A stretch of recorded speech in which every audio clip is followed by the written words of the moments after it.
This conference will now be recorded. There you go, in case you were wondering. All right. So I am going to change it up just a little bit because James Schneider, who comes to us through Captain Jim, and James is also a retired officer, and I were in discussion yesterday. So I have a fairly good handle on what his situation is. Normally we will ask these questions, but James, for the sake of speed, I am going to pull up my notes so I can brief everybody pretty quickly, and that will help us overall. If that's okay with you. Does that sound okay? Yeah, and I'll update or correct if I need to. That'll be great. That'll be great. Okay, I got to get I had you on twice. Right. So, if I get any of these dates a little bit wrong, James will correct me. If I don't have information we usually ask for, one of you gents will ask, I'm sure, when we open it up. So, the situation that we have with James that we're really focused on is, does he have recurrence after a radical prostatectomy that was done in September? And if he does, what should he be doing about it? The background is that I think he started seeing some issues, and don't have the full history on this, back in 23. In 24, it was decided we needed to monitor him closely, and by April of 25, he had a radical prostatectomy. He had a biopsy, and that biopsy showed 3+4. I don't believe the biopsy was reread by either Dr. Epstein or Dr. Zhao. And he had a PSA of 10. Now, I had forgotten, this caused me to remind myself, but when you have two factors, 3+4, which would normally be called low risk, favorable intermediate, and you have a PSA above 10, that makes you unfavorable. So even though he was 3+4, James was considered to be unfavorable, and an unfavorable category, grade group 3. His PSA was 11. Yeah, the first biopsy also was 6/13, and the second biopsy in April of 25 was 9/13. That's really concerned. Right. Right. So, yep, I missed the first biopsy, mentioning the first biopsy, the second biopsy, and then there was a reread or a something, I'm not really clear what, in June of that year, because signed by a different doctor, and I honestly don't know if it was different or not, because I didn't compare the April and the June. Was there any difference between the April and the June in what they said, James? Same biopsy, and with Walter Reed, they do what they call their multi-gene, where they bring in the surgeons and the radiologists, and the whole group, spend the whole day with them. And so what I believe is one of those was Dr. Kern, the surgeon, and one of those was the radiologist. I can't remember what his name was. Okay. But, and was there any difference in the two opinions? No, in fact, the radiologist also recommended prostatectomy. Right. So, we here like to see you get an outside opinion, because when you get a second opinion, especially within the same institution, there's too much politics involved. And so it's a waste of time, to be honest. Now, James opted to have a radical prostatectomy. The result of that radical prostatectomy restaged him as a T3A with extracapular extension, but still a 3+4. We don't know where the extracapular extension is.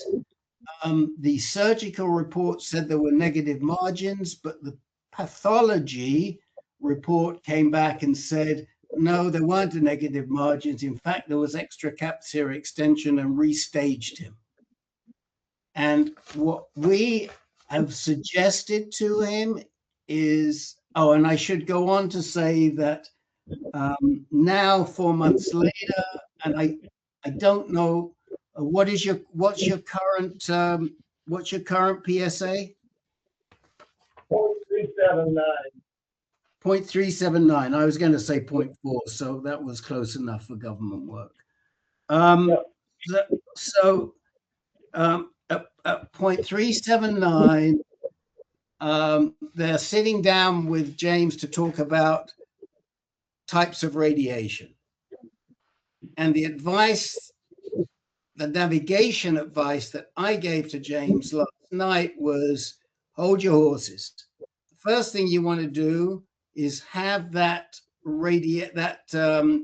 surgical pathology reread by either Dr. Epstein or Dr. Zhao, and I gave him that information. And the second thing is you need a PSMA scan, because if in fact there is something, and we're not really sure because the doc didn't see anything, but something showed up in the microscopically in the report, then we should see it on the PSMA scan. Because if in fact we don't see either, then maybe we need to watch this for a little longer. We know we can go 8 or 9 months and it doesn't negatively affect. And now we've got this whole new body of theory that's getting promoted about PSMA plus BCR, which I wrote about, and which I hopefully Dr. Ravi Madan from NCI is going to talk to us about. So that is the update. Did I miss anything, James? No, I think you got it. They actually pushed my radiology appointment out to March 3rd. Dr. Okay. Carlin Billboard said, I don't even want to see you for 6 months. Don't waste your time. I just found that out today, which is fine. Right, that's smart. Right. That's what I recommended. I recommended you push it out and get a little more information first. Right, and the goal was always to do, if we were going to do radiation, it would be in the April to May timeframe. Okay. So have you had any type of genetic testing? I did back in 2023. And I don't have, I have photographs of it. I just forgot what the name of it was, but it was actually very, very low, like 3%. Okay, so have you had, is there any cancer in your family? No. Okay. No, my father had some melanoma from, just lots of sun exposure. He was a football coach. But other than that, no. Okay. So for good order's sake, we'd suggest you get a germline test just to be sure that there's no inherited mutations. It's really standard. Walter Reed should have suggested it to you. I am going to put the link for you to do this in the chat. It's free. or you can do it through Walter Reed, but this works just fine. A lot of the guys have already done it. It's actually a clinical trial between Hopkins and Hutch in Washington, and I'm going to put it, for those of you who are new, the chat window is the little box next to the 47, and I am going to put promise here, and if you click on it, it'll open. Don't hang about on this because they're getting near their limit, and we don't know when they're going to shut it off, but it could be soon. And they'll send you a kit. You spit in the tube, you send it off, and then they'll come back to you and sort out the results. Now, anybody have either experience of recurrence within about 4 or 5 months up to around the level of 0.4 after surgery, or anything else they'd like to say? Please use the hand up feature if you do. Well, doesn't seem like anybody has anything. Oh yes, Larry Schuler. Go ahead, Larry. There we go. I don't know if you'd call this recurrence. After my prostatectomy in October of 2023, my PSA never went below 1.3. Started rising immediately. Okay. So, and this was in what year? 2023, did you say? Yes. And so what did your medical team do about that? How did they handle that? They recommended ADT and external beam radiation treatment. Okay, they didn't do a PSMA. They did one. Yes, they did. I'm trying to remember exactly. In May of 24, they did a PSMA, did not find any evidence outside the prostate. Okay. So you had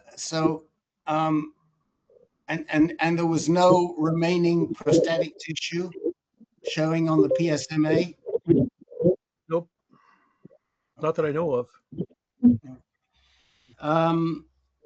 Well, my personal feeling today is that we have this PSMA technology, and that should really be the first step, along with a reread of the pathology. Let's see, we've now got 5 hands up. No, yeah, yes, we do. David Opp.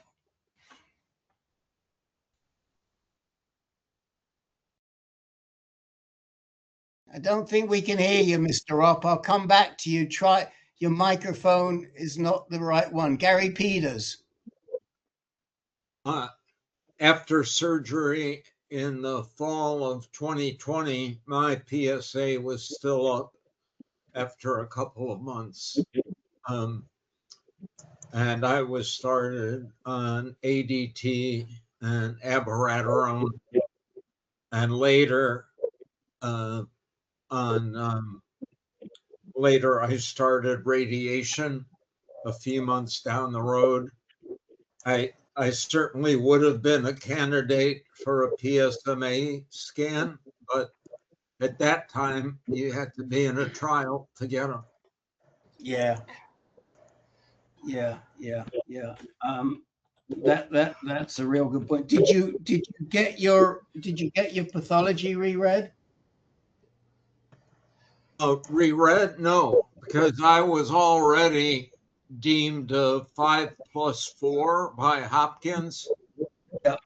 But okay, it can't go much higher. So no, I mean, I think the question really here is, are we actually seeing something microscopically that reclassifies James from a T1 to a T3?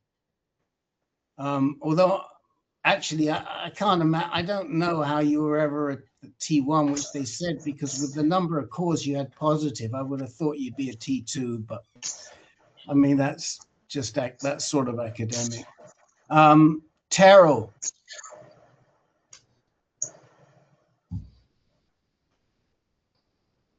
Come in, Terrell. We can't hear you, Terrell. So I'm going to go back to David Opp. We could hear you before, so I don't know what's going. David Opp, can we hear you now? Yes, can you hear me? Yes, sir. Okay, I was diagnosed in 2016, Gleason 3+4, and had the robotic surgery. 6 months later, my PSA had risen to 0.33. So I did have a rapid return of the cancer. And we started. Go ahead.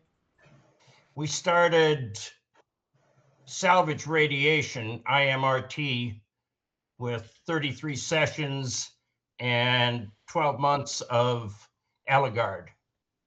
Okay. And that was what year? Surgery was 2016. Salvage radiation was 2017. Yeah, and just for James's information, at that time we were still working with PSMA in trial. It was a little bit difficult to get. That is not the case right now. And we have one more hand, and then I'm going to wrap up. Mr. Dada. What's your first name, Mr. Dada? My first name is Saranan. Saranan. Okay. Yeah, you pronounce it very well. Okay. So go ahead. Let's tell us what is on your mind. Okay, I had my surgery in June, 4th of June, and it was negative margin. My biopsy said I had Gleason score of 3+4, but after the surgery, it was confirmed as 4+3. Okay. And right 1 month after that, my PSA was 0.03, and it has been gradually increasing every month. Now it is sitting at 0.19. Okay, so we'll come to you. We will come to you and unpack that more fully momentarily. But Okay. it sounds like you're on the same path that James is on, but you're a little bit behind him. Mm-hmm. Okay, and we will come to you and give you time. So, Okay. Any final words for James, or James, do you have any final words or questions for anybody who's spoken? Another tidbit, I guess, for those who may be in the same situation. I'm also a type 2 diabetic on insulin. Okay, we're having a little trouble hearing you. If you could maybe get closer to the mic or something, but you're a little muffled. Did it? Try again. Kick back. Type 2 diabetic on insulin too. If that changes anybody. Okay.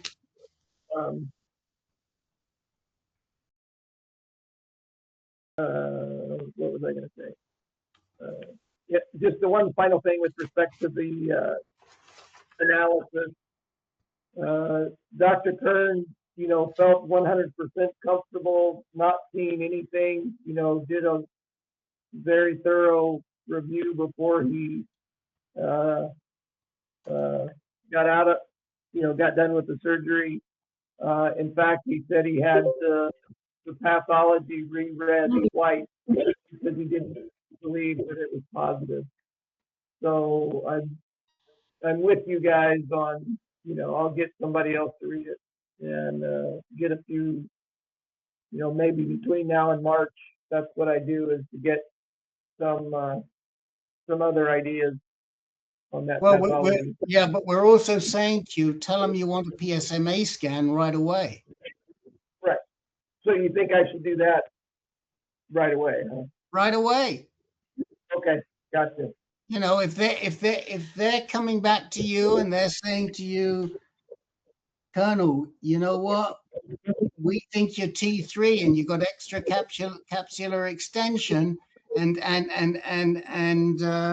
Kern is saying, I don't understand where this is coming from. Let's see what a PSMA scan says. Now, do remember that about 10% of all men don't make PSMA. So it's not confirmation, but it may help us. So I would not wait on ordering a PSMA scan. And I definitely get those slides out to either Dr. Epstein or Dr. Zhao.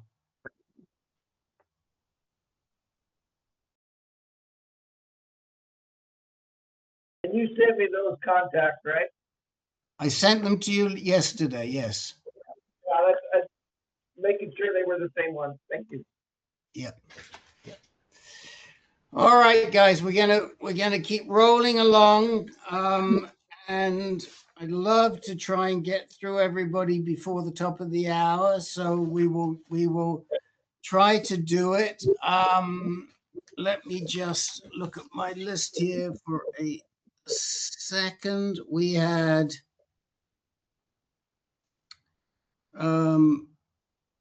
James, we had Mr. Data, and who was I guess I didn't check it off. Who was the third person that was new? We had surrounding. Sorry? Jeffrey G. It was Jeffrey G. Oh, Jeffrey G. Yes, because that's right. Because I couldn't hear you the first time. That's what messed me up. Okay, Jeffrey, we will come to you because you were the next one.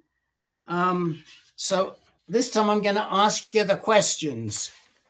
Okay. And we'll try and get them through and stick to the script because we've done this a few times before and it goes quicker than if we go off script because we will probably cover everything. So first question, Jeffrey, is how did you find us? Through a web search. Okay. And have you signed up to get our reminder yet or not? Yes, I have. Okay, so you're in the database and we have your email, so I don't have to worry about that. How old are you? 69. Okay. And where do you live? Tucson, Arizona. You do? Okay, I'm in Tubac. Ah. So there you go. So maybe one of these days you and Dennis can come down and visit me together. Dennis is also in Tucson. We don't get a lot of Tucsonans. When were you first diagnosed? In 2017. Okay. And at the time of your diagnosis, what was your Gleason score and your PSA level? I had a PSA of 14. Yes. And subsequent Gleason score there was a 9 and an 8. And on second opinion, I wound up with two 8s. I guess that's 4 plus 4. Yeah, but let's concentrate on the 9. Was that a 4 plus 5 or a 5 plus 4? Don't recall. Okay. But you had a 9. It's kind of important. Was there anything else untoward on that biopsy? Well, the second opinion I got at Mayo eliminated the 9, and there were just the 8s. Okay, so who are you seeing here in Tucson? Your Canon? Did you say Canon? It's YURKANIN. YUR. And what practice was that in? Tucson Medical Center. At TMC. He was a urologist. Yeah, okay, at TMC. So that means that it was a local urologist who gave you the 9. Mayo took it out. Mayo restaged you. And do you recall what your stage was? What they staged you as? Is that like, I don't know. That's the 2, 3, and 4. Actually, I That don't would be recall. like a T2A or a T2B or a T3A. T2A. T2A. Okay, thank you. Yeah. Now, what did you do? What did you decide to do? I had a radical prostatectomy. I think the pathology reflected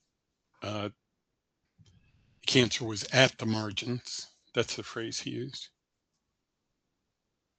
And that was your Kuhnen who did the radical prostatectomy? Yes. And was it robotic? Yes. And what year was that? Same year, 2017. 2017. Okay. And what were the results of that treatment, Jeffrey? Well, I came down to a 0.2 PSA immediately afterwards, and then a 0.1 for 8 years. It was undetectable for SIP. Is that what you're asking? Yes. So was it 0.1 or did it get down to less than 0.1? That at the time was considered undetectable, the 0.1, or less than or equal to 0.1. Yes, that's what I'm asking. So it was less than or equal to 0.1. Right. Okay. And that lasted until 2024? 2025, actually. Excellent. This year. Okay. And so when did it climb above 0.1? Oh, actually, it was the year before. Sorry, 2024, right? It went to 0.2 and 0.3 pretty quickly. And I had some trouble getting back in with your Canon. I had left him. And so I just jumped into Arizona Oncology recently, and it went to a 14 and then an 18 right away. But that was in 25. It went from Right. 14 to 18. Right. So all that time in 24, when it was going up, you weren't seeing anybody because you couldn't find a local doctor? That's correct. I was living down in Bisbee, and I didn't make a good enough effort to make it happen. Yeah, that's what happens. So so you went to Arizona Oncology. We'll have comments on this momentarily. And when in 2025 did you register the 14? August. Okay. And what was that? Was it 14 when you first went to Arizona Oncology, or was it 18 when you first went to them? 14. 14. And so so back in August, what did Arizona Oncology recommend? They recommended the genetic testing and that I start ADT. And I switched doctors to someone much closer to me, and that's what I did. In September, I started the ADT. What did you start? Eligard. And that was it? No, I'm on Nubeqa now for about 30 days. Yeah, got it. Okay, that good. Now, did they do a PSMA scan? Yes. And what did they find on that? It lit up in the pelvic area. There were 2 masses, and then 2 in the lymph nodes, and then in 2 other lymph nodes further north, there were additional masses. So I have, there were 4 lights altogether. Okay. Well, And that's, yes. PSA. real quick? Yes. Where's Yeah, it so I'm gone? down, it's gone down, I'm down to a 0.09 as of 4 weeks ago, and I just had Excellent. another test today. I don't have the results. Okay. Well, the good news is that it's all standard of care. Who are you seeing in Arizona Oncology now? Rosenberg. So the good news is that it's standard of care. The bad news is the Arizona Oncology really doesn't have a specialized genitourinary medical oncologist. And we feel very strongly, and if you've listened to any of our recordings, you'll know that we feel that you need a GU medical oncologist running your care. There is one, a Banner, but he would never be my choice. What, if it were me, what I would be doing is having Alan Bryce at City of Hope in Phoenix running my care and him working with your local oncologist. So if you've got anything if you've got any shots to call, if you need a quarterback overall, then if it were me, that's who I would use, is Alan Bryce. Now, we've got other guys in here who use other docs up in Phoenix, but my preferred doc up there is Bryce. I will put his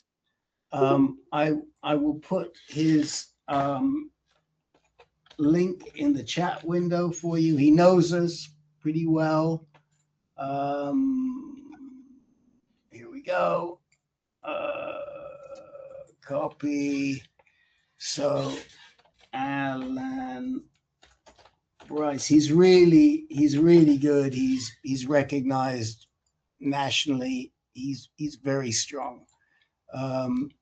So there you go. So it's in that chat window. You can just click on that and it'll open. But it's great that you've come to this group. There's loads of guys with lots of experience. And I'm going to ask them if they have any questions on your care. You said you did do the genetic testing. Did it show any mutations? I didn't take it. I refused. I don't know why. Sorry. No, I mean, look, the link for the genetic testing is up there. We'd suggest you do it because it can open up other treatment options. Do you have cancer in your family? Yes. Tell us about it. Yeah, so mom had breast cancer initially, ovarian cancer, and then the other one that starts with a P. And dad had lung cancer, and I think he had an enlarged prostate, but it wasn't treated. With your mother having ovarian and breast, you got to get tested. Okay. I mean, and the reason is because both ovarian and breast are related to mutations. And if you have those mutations, we need to know about them. And if you've inherited a mutation, it's not just you who need to know, but it's other family members too. Okay. So it's real easy. You spit in the tube, or you can go tell Rosenberg that you want him to run a inherited mutation or germline mutation test, and you can do it that way. Either way is fine. If you do it through Promise, it's not quite as extensive, but it's easy. They send you the kit. And as Jim Marshall pointed out, don't tell them to send the results to your doctor. Have them send them to you, and then you can take them to your doctor. Otherwise, it gets more complicated. Okay, guys, I'm opening it up. Who has questions for Jeffrey? Jim Marshall. Jeffrey, are you a veteran? No, I'm not. Okay. Thank you very much. Larry Schuler. The testing for promise was free for me, but it would be of interest to your children if you have any. No, not me. Okay. Leonardo. Yeah, so when did you start your darolutamide? 4 weeks ago, or Okay, 3.5. very good. Did they tell you how long they wanted you to stay on that? No, I took it to be indefinite. Yeah, I mean, I would say at least 18 months. I'm sure Rick would say 24 or more, or even more. So, So That's in conjunction with the Eligard, right? yes. yeah, right. Yep. There are doctors, and some of them treat some of the guys in here who say you're going to be on it for the rest of your life. We don't necessarily think that's the case. But we're not doctors. But there's a lot of guys in this group who have been on darolutamide with an ADT drug, and there are guys in this group who have been on darolutamide on its own, and they've done pretty well. So in your case, because it's early, it's probably smart. If it were me, I'd stay on both drugs for at least 18 months, 18 to 24. Sometimes when it comes back, you can negotiate. It depends on the doc. If you're talking to Dr. Bryce, he might, if it came back and that's way down the road, he might consider monotherapy. If you're talking to Rosenberg, I doubt he would, but I shouldn't say that because he can do it himself, but I wouldn't even broach it right now. Anybody who's on Nubeqa plus another drug want to talk to Jeffrey about their experience? I'm not going to point fingers at anybody except Allah.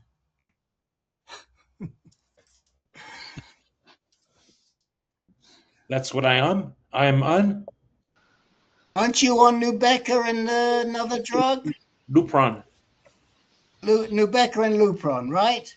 Yeah. No, the other one. Abby, are you on Abby? Yeah, I think so. Okay. That was bad. But now we got 5 hands up. So let's go to the hands. Jeff Markey. Yes, I'm on Nubeqa and Orgovix. I was on Lupron for 6 years before that. Orgovix, I used to have a lot of hot flashes. I don't get any anymore because I've got the right sequencing on my Prilosec. And Nubeqa has kept me undetectable for 25 months. I've had prostate cancer for 16 years. I've had 4 reoccurrences. I was on Zytiga for 2.5 years and was undetectable 1 month in those 2.5 years. But Nubeqa has been just fantastic. I mean, I've got BRCA2, which really fights to come back all the time, and another Jeffrey, and can't beat the drug. Orgovix is a real nice to be able to take a pill once a day and that's it, not have to go in for shots. I'm not sure if you know about that, but it's covered by Medicare and a great choice. Do you have any questions about? Have you had any side effects? It doesn't pass the blood-brain barrier, so you don't get additional brain fog with it. But it's very few side effects for almost everyone. I just try and fight the fatigue, and when I want to hit the couch, I get on the bicycle. That's ADT. That's doing that. It's not Nubeqa. Nubeqa doesn't cause the fatigue. Oh, okay. Very, very rarely. It really is ADT causes a lot of fatigue for people. Okay. No questions. It feels like a solid path. We'll see what the most recent PSA is. We will come back to you, but I want to get through. We've got 4 more people and 1 more guy. I don't think I'm going to hit my top of the hour target here. Okay. please keep your comments short. Dennis Correa. Yeah, Jeffrey, I'm here in Tucson, also actually Marana, but going on 10 years now since my diagnosis, and it was a Gleason 9. And at that point, I was also metastatic, had about 7 bone mets at the time. But I've been on and off the Lupron, Eligard, abiraterone. Now, presently, I'm just on a new DEXA. I'm just starting a little bit of holiday from the Eligard, and we'll see how that goes. And I'm well below detectable level for my PSA. So that's pretty much it. So the takeaway there for you, Jeffrey, is that you can go on and off the ADT, off the hormone therapies. Okay. Brian. Right. Is that me? Yes, sir. Thank you, sir. Yeah, I started on Eligard, well, Firmagon first, but then transitioned to Eligard, which is the shot, and no secondary blocker, and recurrence occurred a year ago. And then they started me on Orgovix and another ARSI, Xtandi, which is the enzalutamide. A year later, I got another recurrence, so I'm on my second recurrence. They changed up the Xtandi, which is the enzalutamide, to the darolutamide, which is Nubeqa, plus the Orgovix. And I am working out 3 days a week. I have pushed through it, but I have much less fatigue. And I think that combination will serve you well. Orgovix and Nubeqa.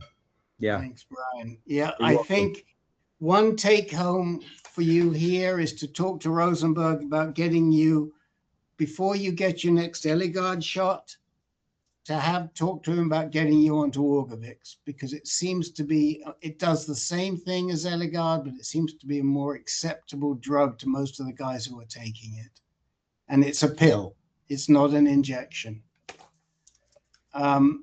And if somebody would be kind enough to write Orgovix, Relugolix, that's the, Orgovix is the trade name, Relugolix is its generic name, so that Jeffrey can see it and write it down.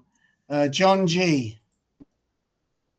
Yeah, you probably already know this, but I just want to emphasize exercise is really important. You know, you got to exercise because you get bone mass and muscle atrophy if you don't exercise. You know about that, I'm guessing, right? Right. Yep. Okay. Just want to say that. Also, mental health is important if you need, see somebody, all that. Okay. Yes. And that's a great plug for us. We have a really good mental health support program here at AnCan. There's a group called Men Speaking Freely. You can talk about anything except treatment. It gets great endorsements from a lot of people. It's really a phenomenal group. And you can sign up for it where you signed up and put your name in. And we would recommend it. The next meeting is going to be on the 15th, I think, next week, not this week, but the following week. Please come in and join us. We laugh, we cry. It's really a great group. And last, Mr. Schwartz in Venice, Florida. Hey, Rick. Jeff, just a hint. I'm on Eligard and darolutamide, and I've been on it about a year. And I will tell you this, I do get hot flashes 7 to 9 times a day. That's why when I talk to the doctor in 2 days, I'm going to bring up the subject of Orgovix. Everybody I've heard from says it's better. Something else I would tell you, Jeff Marchi and Rick talked to me about the Ember Wave is a nice device to get. It's not a cure-all, but it does help. Definitely helps. If you're thinking about it, I'm sure you can talk to Jeff Marchi. He gave us all the information on it. Thank you. Yeah, again, somebody can put in maybe the link for the Ember Wave. It is something you wear on your wrist, and it intervenes to prevent the hot flashes. So how are you doing with hot flashes? It's not bad at all since the weather changed here. Cooler weather, it just makes it much easier.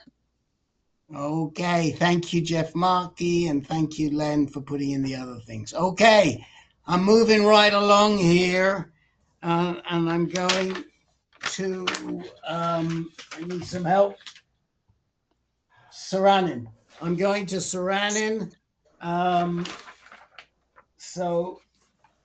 then we'll come to everybody. And for everybody who wanted time, especially those of you who said just a short update, maybe please keep it as short as you can, because we've got a lot of people who want updates today. This is what happens when we take a break. We lose a meeting in the 5th month, and then everybody comes back. Okay. Saranin, I'm going to ask you, and correct me if I mispronounce your name or... No, you pronounced it very well. Okay, thank you very much. How old are you? 58. 58. Young guy. Okay. And where do you live? I live in Rockford, Illinois, which is about 15 minutes from the Wisconsin border. Yes. Isn't that, what do they call it? Twin Cities or something? What do they call it? Is that right or not? Twin Cities is Minnesota, Minneapolis and St. Paul.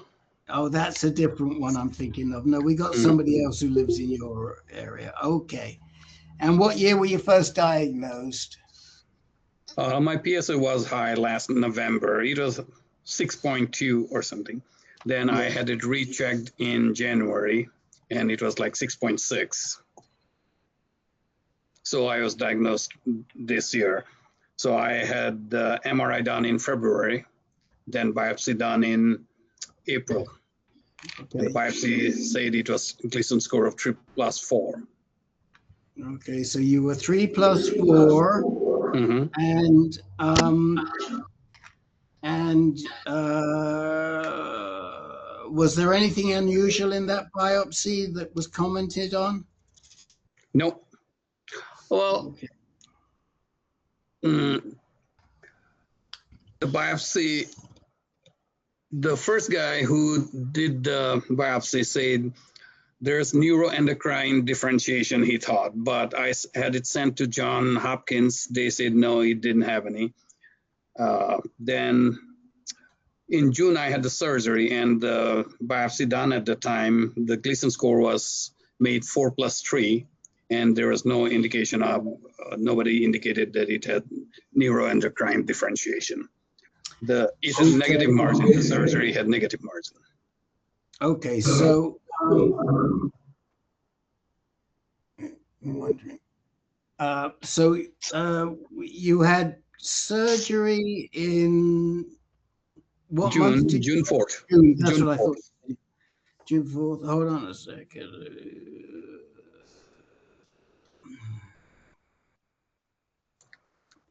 Before you began treatment, what was your primary first treatment? Okay, so you had an RRP. It's interesting that the local guy didn't see anything. It was concerned, but Hopkins was not concerned. That's a good thing. Did you get a second opinion on your surgical pathology? Surgical pathology was done by Mayo, and they agreed with the first local pathology reading. Okay, and well, somebody raised, when you say local, you had it reread by Mayo. Is that what you're saying? That is correct. Okay, so it's fine, but we would always send it. We would send it either to Zhao or Epstein, to be honest. Okay. Epstein trained all those guys at Hopkins, and including Zhao, who's now at Mount Sinai. But when Mayo came back on the second reading of that surgical pathology, and well done to get it reread, they didn't see anything like cribriform disease or anything unusual in the cell morphology? No. Okay. No, but I had the cipher test done. That's where they saw that cribriform and luminal B. And the cipher said that I am in the highest risk group, like 99% from what I recall now, as if I am in the highest risk category. Yeah. And one thing we sort of know about luminal B is that you're not a good candidate for apalutamide. I don't know if anybody's told you that, but there is a recent study done by Dan, what's his name, Spratt, who's a very well-known radiation oncologist. I can't remember the name of the study offhand. Maybe somebody will put the link in there. But that study showed us that men who had salvage treatment with luminal B did not respond well to apalutamide. Okay, so, Dan Spratt, where is he from? He is at in Cleveland, not at Cleveland. He's at Western Case. I forget the name of the Cleveland Cancer Center now for the second. If anybody shout it out, if anybody can remember. Case Western Reserve. Yeah, he's at Case Western Reserve, but I forget the name of the cancer hospital there. It's just gone out of my mind for a second. Cleveland Clinic. No, Cleveland Clinic is different from the Case Western Cancer Hospital. Oh, University Hospital. Yeah, the University Hospital. Now let me see, Spratt.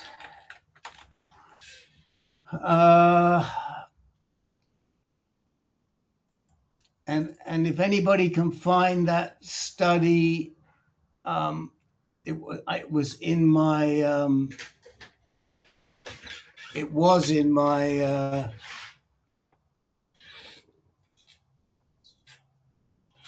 Got it, Rick. I'll paste it in.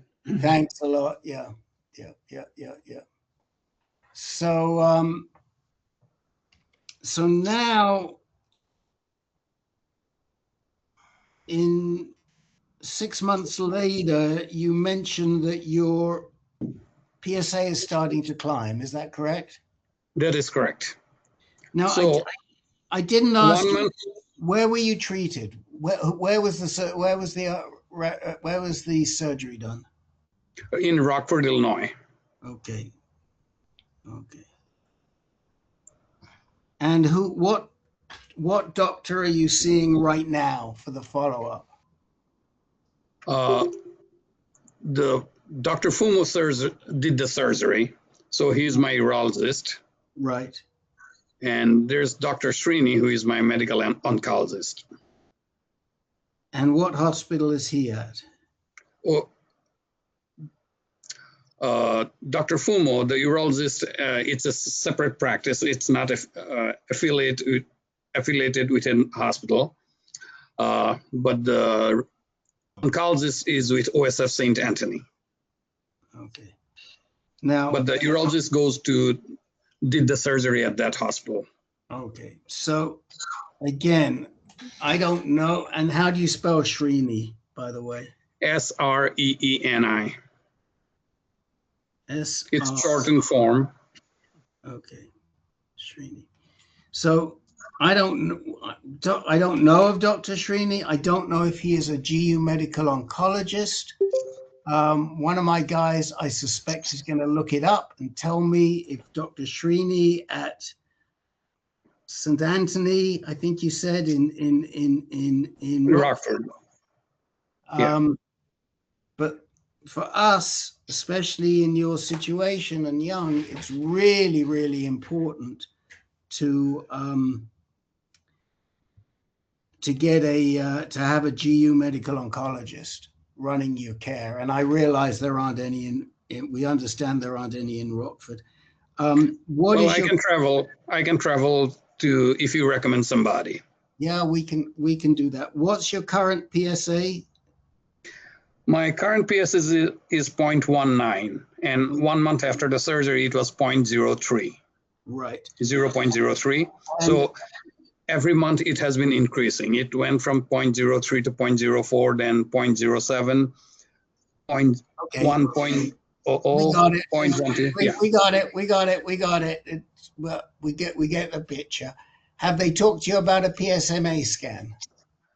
That's what I'm thinking about getting done, PSMA scan and MRI. So what is happening, the urologist office, he does the PSA test in his office, and that is coming as below 0.08. So he's not raising the flag quite as yet. So wait a minute. So your urologist sees you at 0.08, but your medical oncologist sees you at 0.19? That is correct. So oncologist has the PSA test being done. Yeah, He's having it done also. Yeah. So getting two different results. I don't think you need a. If it were me, I would probably be moving on from my urologist now. Because you certainly don't want your urologist running the care. What has Dr. Srini recommended? So he is thinking about doing ADT and also radiation. He's thinking about ADT and radiation. Yes. Okay. Well, to me, I don't think they can even start saying that to you until they've done a PSMA scan. That's the reason for that is because if, God forbid, you turned out you had more than 5 metastases, it would be a different plan. Okay. He's probably right, but he doesn't know and he doesn't have the information. No. So next step I'm thinking is the PSMA scan and also an MRI. So I'm here for your suggestions, how you would guide me. So I'd probably start with you probably need both, because the PSMA scan, if it shows something, we're not going to know clearly where it is. So yes, you probably need both. But the first thing I suggest you do is get yourself to a genitourinary medical oncologist at a center of excellence. Where would you prefer to go, Chicago or Minneapolis? I was thinking Mayo, Mayo or Minneapolis, wherever, or second option would be Chicago. Okay. First option is Mayo. If your first option is Mayo, we would recommend you to see Dr. Elizabeth Heath. Okay. And I can put that in there. Stay away from Kwan. Okay. First of all, he's not a medical oncologist, and you've probably heard his name mentioned or seen him, but he is not the person that you want to go to. You want to go to Dr. Heath, and she knows us well, and she is the chief of the group there, and she's wonderful. If the other alternative, let me just put this in for you, Heath. The other alternative is Dr. Antanarakis, who's also excellent in Minnesota, in Minneapolis, Masonic. What is the name again? One more time, please. I'm putting these in the chat window, so you'll get Antanarakis.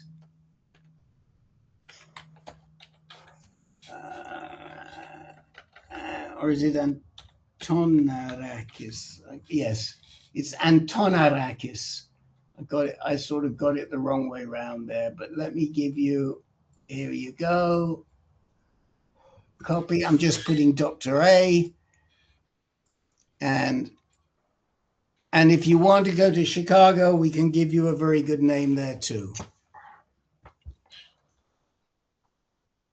So we'd recommend Dr. Schmulowitz. And he's excellent. These people treat people on the screen that you can see here today. So, all right, I'm opening it up for quick comments because we've got to get to everybody who needs time today. Who's got comments? And we start off with Barbara and Joe. I just have a quick question. Why do the MRI? Why do you have to have an MRI in addition to a PSMA? Because the PSMA scan doesn't give you a great, it's not a great locator of exactly where the cancer is. It gives you a rough idea. The PSMA tells us nothing, but there's also a CT scan that's done that helps us locate roughly where what the PSMA is seeing. But an MRI gives you a much better locator of what's being seen on the PSMA scan. I recently, this is Jay, I recently read that the PSMA will show you that the area where cancer is, but then the MRI will show you clearer margins where you can define the edges. Right. Yep. Thank you, Jay. And that's a very good, basically what we're saying. Anybody else have anything they would like to say to Saranin?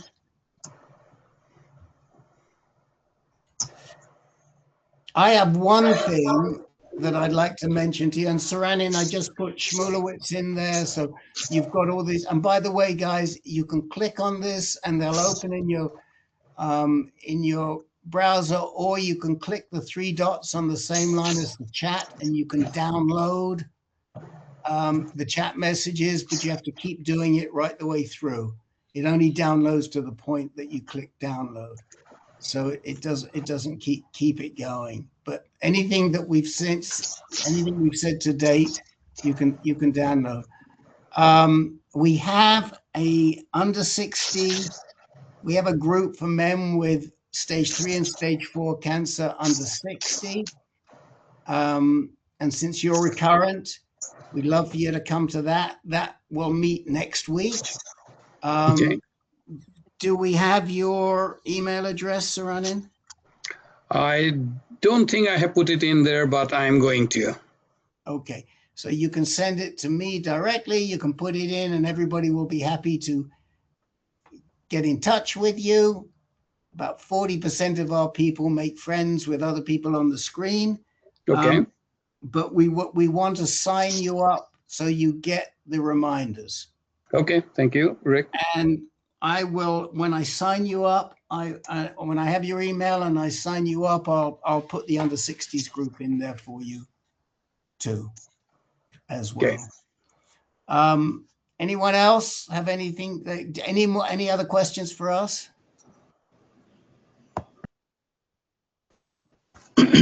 Saranin? No. Okay. Thank you for all the input. Okay. All right, guys. Rick, did you see that I joined a little later? This is Jay. Which Jay? In Minnesota, Jay Thompson. And I asked about Orgovyx in Florida here, and it was about $3,000 Okay, a month. Jay, Yep. with respect, if you join after the 10-minute cutoff, we cannot talk to you until at least the end of the meeting. Oh, okay. I thought you were Okay, calling and for things. Okay. no. So we will try and get to you at the end. We're happy to talk about it, but we have to take, we've a lot of people and we're running late. So we will try to get to you at the end of the meeting. Saranin, do you have any cancer in your family? No. Okay. Have you had a genetic test? A genetic test was done at OSF. They drew blood and did not find any mutation or anything. Okay, great. Okay. No mutations. Okay. All right. All right. Where's my list? Here it is. And I'm going to go down the list of people who need time and keep it short. We've got 1, 2, 3, 4, 5, 6, 7, 8. I think we've got 9, 10, 11. We've got 11 people. So we will be here after the top of the hour. I am just giving everybody a heads up. First person up is Gary Peters because he got bumped last time. Thanks, Rick. Just a quick update. In December, I was fortunate to reach the 2-year mark of testing undetectable after surgery and radiation and 3 years of hormone treatment. My adrenal glands never recovered from weaning off abiraterone and prednisone. And so I still need to take a steroid every day because of my adrenal glands. And my testosterone has never gotten past 65. And as one of my doctors put it, said, you're too high to get protection against a recurrence, and you're too low to get any benefit out of a resurrected testosterone. So my question is, would it behoove me to, if I'm not going to get beyond 65 or 70, which they tell me is likely, considering my age and the length of time I was on hormone therapy, should I try to get below 50 and lower my testosterone to give me that much protection rather than hanging out at 65 or 70? Well, I guess the one question, I mean, it's a great question. Jim Marshall wants to comment on that. But my question is, what would be your program to get you naturally to get your testosterone under 65? I would probably, I would take another couple of hormone shots, or maybe I'd start Orgovix for 6 months. Yeah, but how are we going to get it? How are we going to get your testosterone down to the 50-ish level and not to make you castrate? Yeah. Because I think, I don't know, but I have to defer to the experts here. But I think that just even if you had a level of 50 or so, you're still going to get some benefits that you wouldn't get if you were lower. Let me open it up. Jim Marshall, and then anybody else who wants to comment on this. It's a good question. Right. Specifically, I was on the hormone treatment and with Abby for 5 years. And so anyway, I took a holiday. Now the testosterone is within and with the 30s. So I'm probably essentially castrate. So I would believe that since you're, although in the 30s, I don't know if it's coming from the testicles or the adrenal glands. With you, you already know it's testicles. How long has it been since you've been off the ADT part? 2 years. Oh, so you're, well, it took me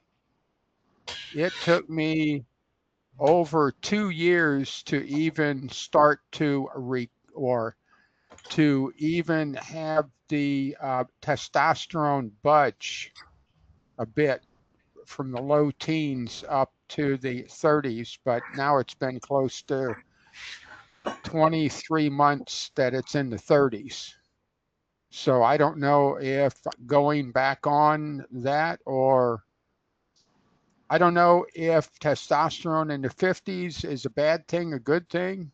Testosterone in the 30s, I would think, is to me a sort of a pseudo ADT. Right. Virtual ADT. I was a computer guy, so it's all virtual. It's all virtual. Anybody else got any comments for Gary? I raised my hand, Rick. I did raise my hand. You did? Okay. You didn't notice, but I did. I'd like to say something. Go ahead.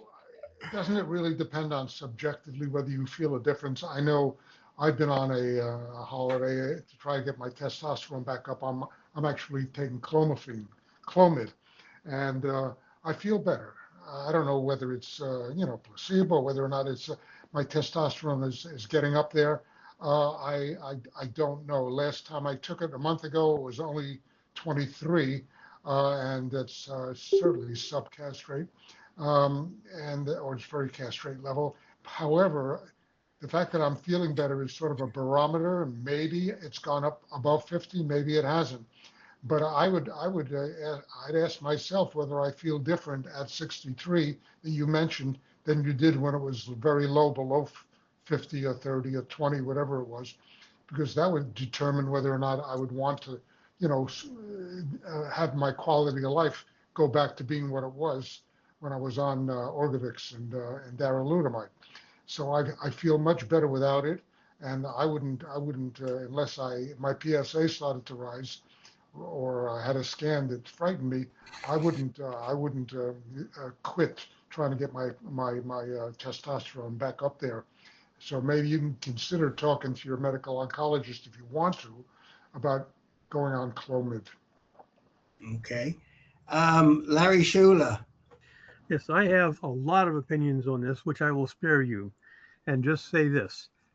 I would do whatever it takes to seek out an endocrinologist who specializes in gonadal hormones. Do whatever it takes to get a consult and check with him on all your hormone levels. Okay. Are you still an endocrinologist? Okay. Okay. So, and what does your endocrinologist have an opinion on this? Because you're working with him because of the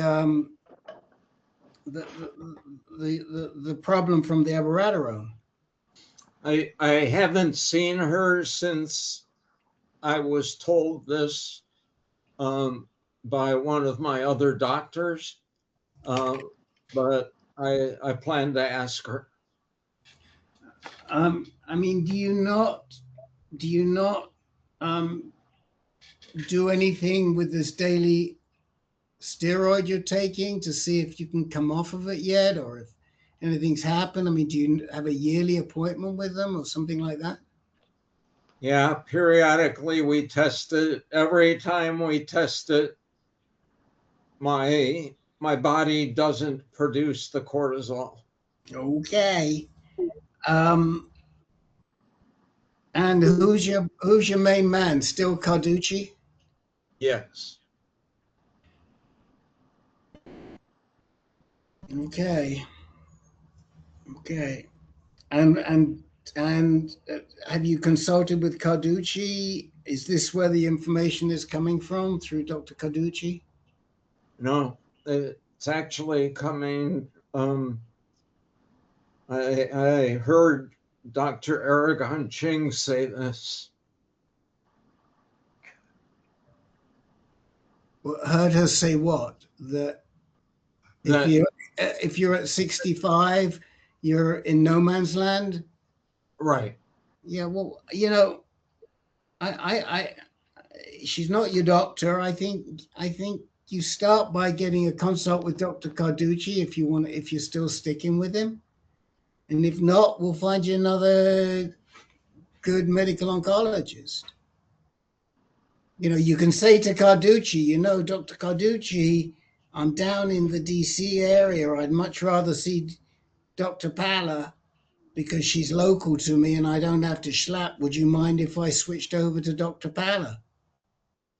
Yeah, actually, I see him at Sibley. Oh, you see him at Sibley. Okay, that won't work then. That won't work. That won't work. It was a good idea though, wasn't it, Gary? It was. Yes, thank you. All right. I want to keep rolling. I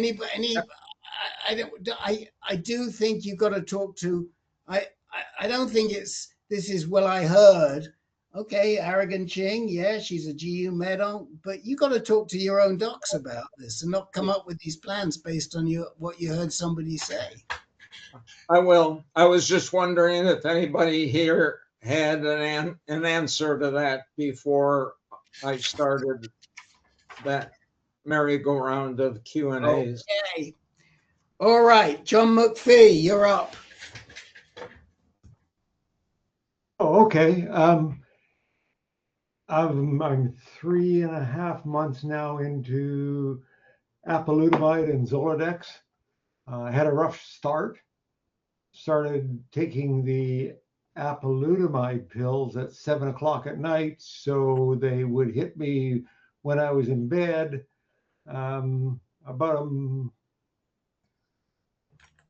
couple weeks, 3 weeks ago, I was prescribed oxybutinin, and that has virtually eliminated my hot flashes at night. And so the result is no hot flashes at night. I'm not waking up at night. I get a good night's sleep, and then my days are good. And so everything's going surprisingly well, and I don't understand why. I can, when I exercise, I lift weights, and I can kind of put on muscle, sort of. And I don't lose it anyhow. And I was shoveling the driveway and running out of breath, and so I started rowing more. That's boring. And I'm increasing there. So everything's good. But the key was the oxybutinin. Yes. And it's 2.5 milligrams, which is almost nothing. The smallest pill they make is 5. And I have a wave, but I hardly use it anymore. So end of story. When you have to be on, you probably said this and I was writing something down. You have to be on abiraterone, correct? Zytiga.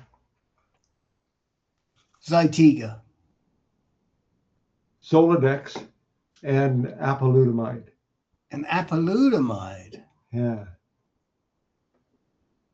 Well, that's interesting because the research that I'm familiar with, Len may know of others, is that that the oxybutinin only works with abiraterone. That was the Mayo research, Len. Do you remember that? Rick, I don't know about that, but oxybutinin can cause cognitive issues in seniors. So, in fact, they don't recommend its use in seniors. So that's something you just have to consider and balance with the positive effects that it's having on your hot flashes. I don't appear to be any dumber than normal. It may take, it may be a cumulative effect.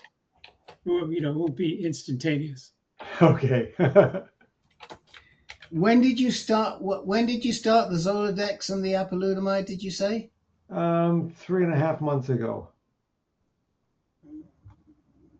Okay, so that would have been like August.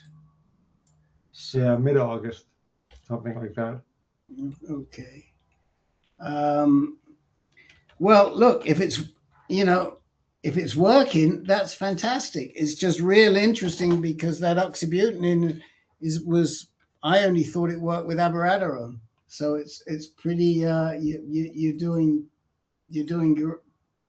really well.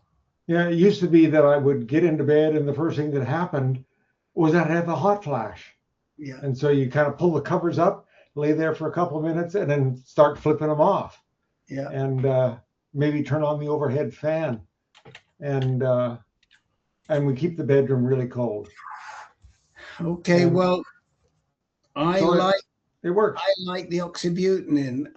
You know, and the Ember works for a lot of guys if you haven't tried it. Oh, I've got it, and it was working well, but it means that during the night I would wake up and have to punch the watch and put my arms out and go through the rigmarole. Yeah, I remember.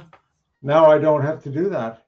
I remember. Okay, we're gonna forgive us, but we're gonna keep moving on.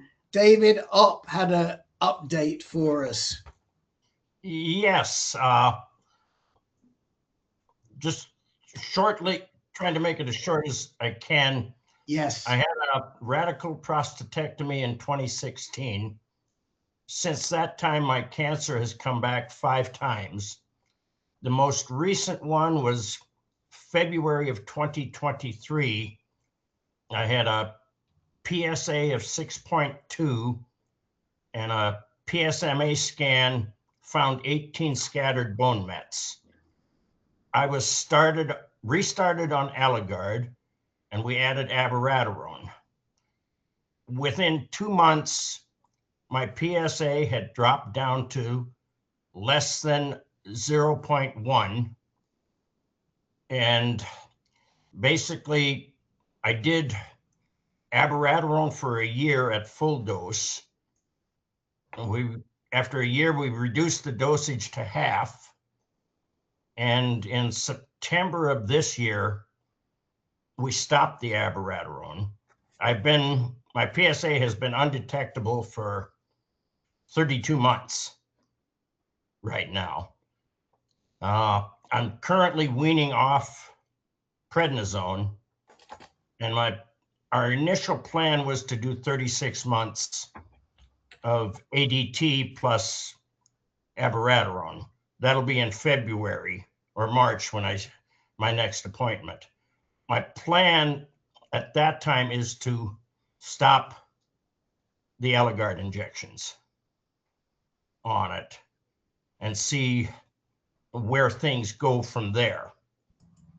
I do not have osteopenia yet, but my DEXA scans, the numbers have been creeping toward osteopenia a little bit. And of course, fatigue and shortness of breath are my 2 biggest complaints with everything going on.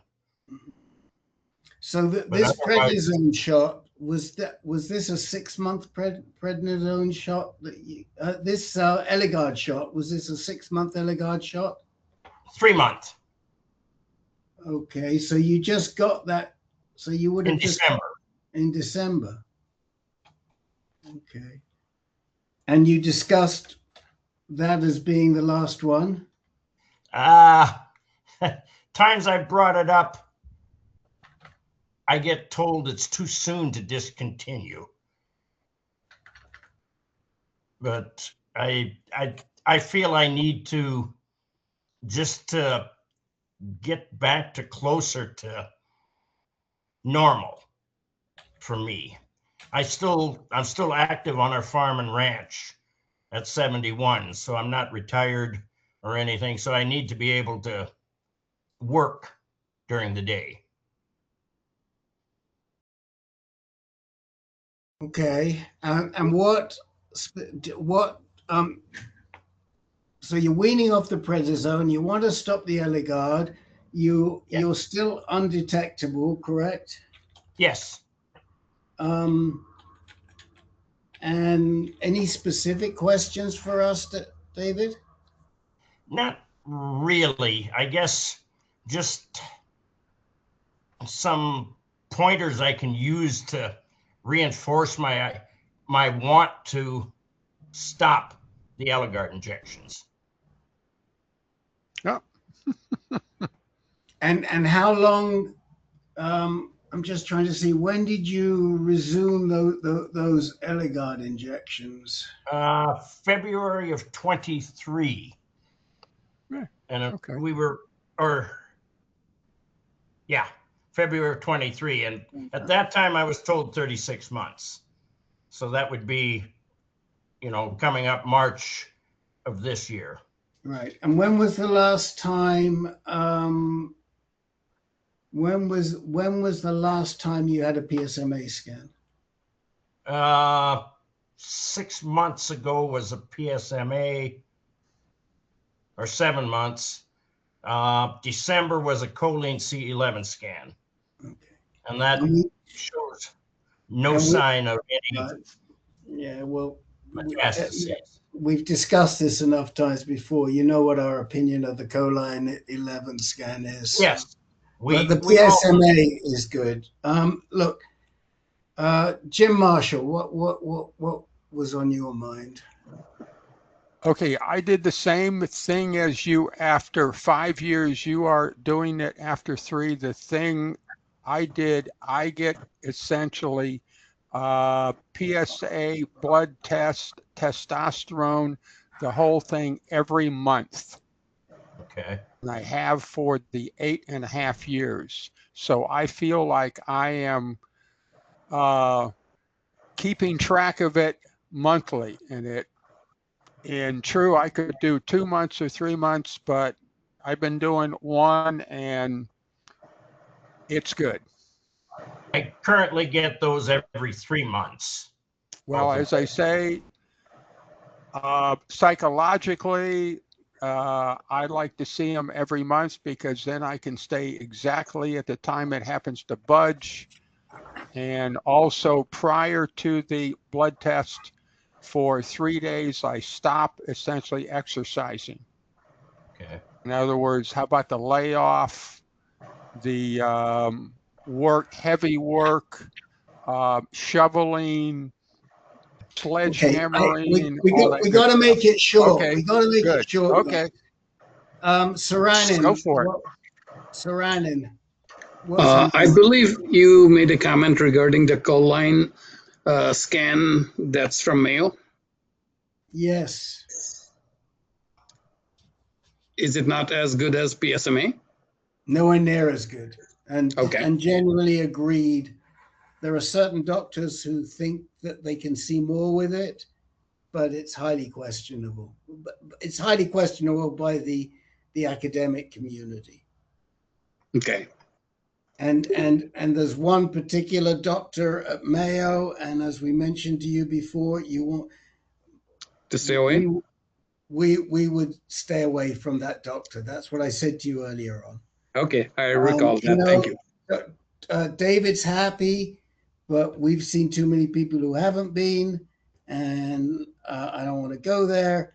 But he's the doctor who uses the choline scan, and if that's who you think you're going to, we would say we've given you Antanarakis, we've given you Dr. Heath, who's now at Mayo, and that's where, if it were me, that's where I would go. Thank you. One of the issues with David was that with 18 Mets, he wasn't given chemo. Now, maybe he didn't want it. I don't know, but with that many Mets, that would be the right way to go for the best outcomes for the longest period of time. So, I'm going to use that as an opportunity to move on. David, I think you've got to insist, or you can always tell him you want to shift your care to Dr. Heath and see what she says. Yep. If he says no, you can go talk to Dr. Heath and see what she says, and you'll get a second opinion, different doc, same institution. Or I can simply refuse the shot. You know, it's my choice. Yep. All right, I'm going to keep going here. Paul Schomer.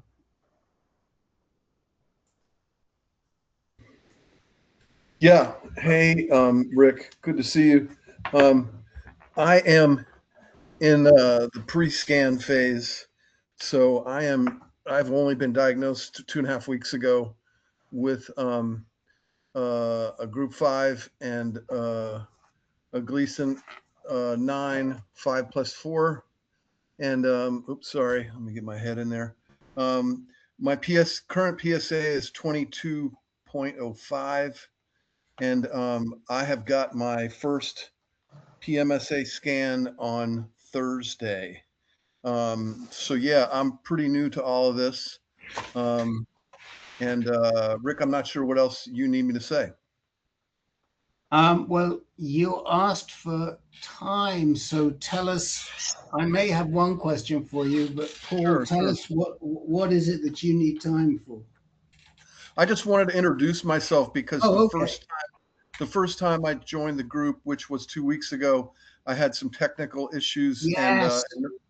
and no one could hear me. So yeah, I'm basically, this is basically, you know, I'm new to the group and I just wanted to, and I'm new to the whole experience, obviously, because of only being diagnosed. I'm 64. I live in Austin, Texas. And yes, those are my current The stats. reason, gents, the reason we didn't do an introduction with Paul was because we did an intake with him at the end of the last meeting. We stayed on extra and we did an intake. If you go to the 1223 meeting and you go to the end, you'll hear us do the intake. So we weren't going to repeat it right now. But you gave me one piece of information we never had before, which is you said you're a Gleason 9, 5+4. Yes. I'm not sure if you had that right. How did they find that out? You know, that was in I just checked. It was in my initial pathology report from my TERP procedure. I had an enlarged prostate and you know, got a urologist sort of cherry picked me and said, let's clean this out with a TERP. And when I went to get my catheter out just a couple, like I said, 2.5 weeks ago, that was when I found out that I had prostate cancer. He said that what they had removed, the chips they had removed from the prostate were cancerous. And then, yeah, 2 days later, I broke my rib sneezing and did a CT scan. And they told me there was the reason that the rib fractured was because there was a lesion on the rib. Right. So that so that 5+4 that it was the TERP that they determined that it was 5+4. Yeah. What they I mean, to me, that makes it even more weird that your doctor was ordering that bone biopsy of your rib. The bone biopsy, yeah. It makes no sense. All right, well, listen, good luck with the PSMA. That's really what's going to dictate. And the other thing is you've got to switch away from that doctor. Yeah. Whether she's got a charm offensive or not, you've got to switch away from that doctor. And you know, try Latanzi, whatever his name was. Latanzi, right. Try Latanzi, but if not, then we're gonna have to get you to somebody in Houston. But you don't want to be with her. Well, Houston, as I mentioned before, a couple of years ago, you know, I tried MD Anderson right off the bat. And apparently, I guess 2 or 3 years ago, they stopped treating Affordable Care Act insured individuals. So they were very nice about it, but they said they couldn't help me. Did they say that to you this time? Yeah, actually they did. Yeah. Okay. Yep. Well, in that case, I would say that you need to get over to Latanzi as quickly as you can. Okay, I'll reach out to him this week. Okay. All right. Anybody else have anything they want to say to Paul? Welcome to prostate cancer. Yeah, Brian. Quick comment. Go ahead, Brian. Quick comment. Yeah, genetics, genomics, decipher, all that stuff should probably be considered, especially this early on. Well, not decipher, no.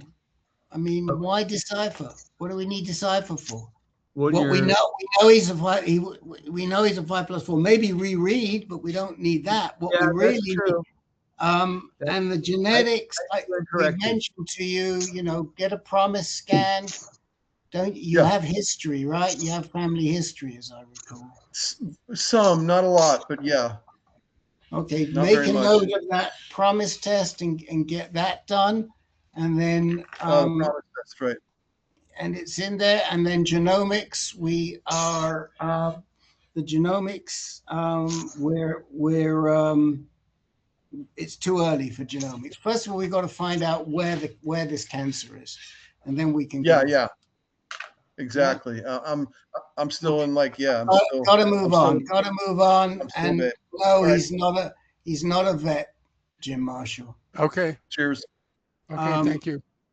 All right. Next, Jim Aiken.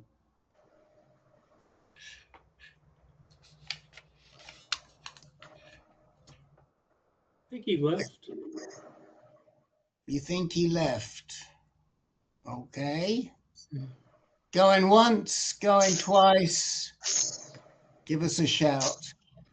All He's right. gone. He's gone. Okay. All right. I'm gonna jump out of order here to go to Stan Friedman because last time Stan left and we didn't get to him in time. So I just remembered that. So Stan, are you still with us? Yes, can you hear me? Yes, but not very well. Oh, okay. I'll try to speak up. Thank you. So it's been a while.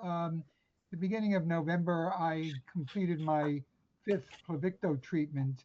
And around that time also had a PSMA PET scan, which showed that I had decreased uptake and healing in my bone mets.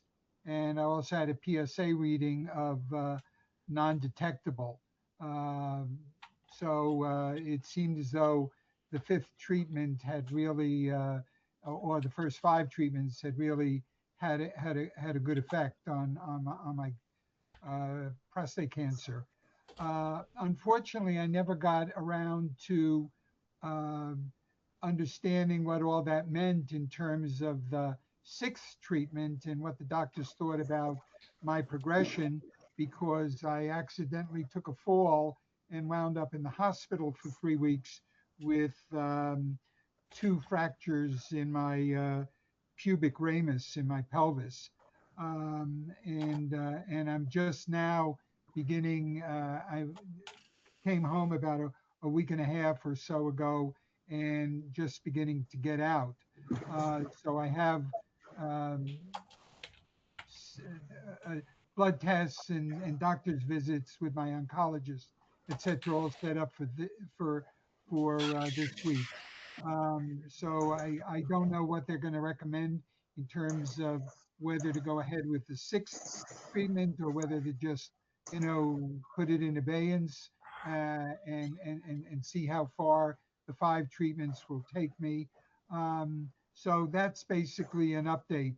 The question I have is that I learned along the way that my GU Medon would like to put me on a bone strengthening agent, Exgiva, which I understand is about an injection a month. And I wanted to get anyone's take on that in terms of overall treatment.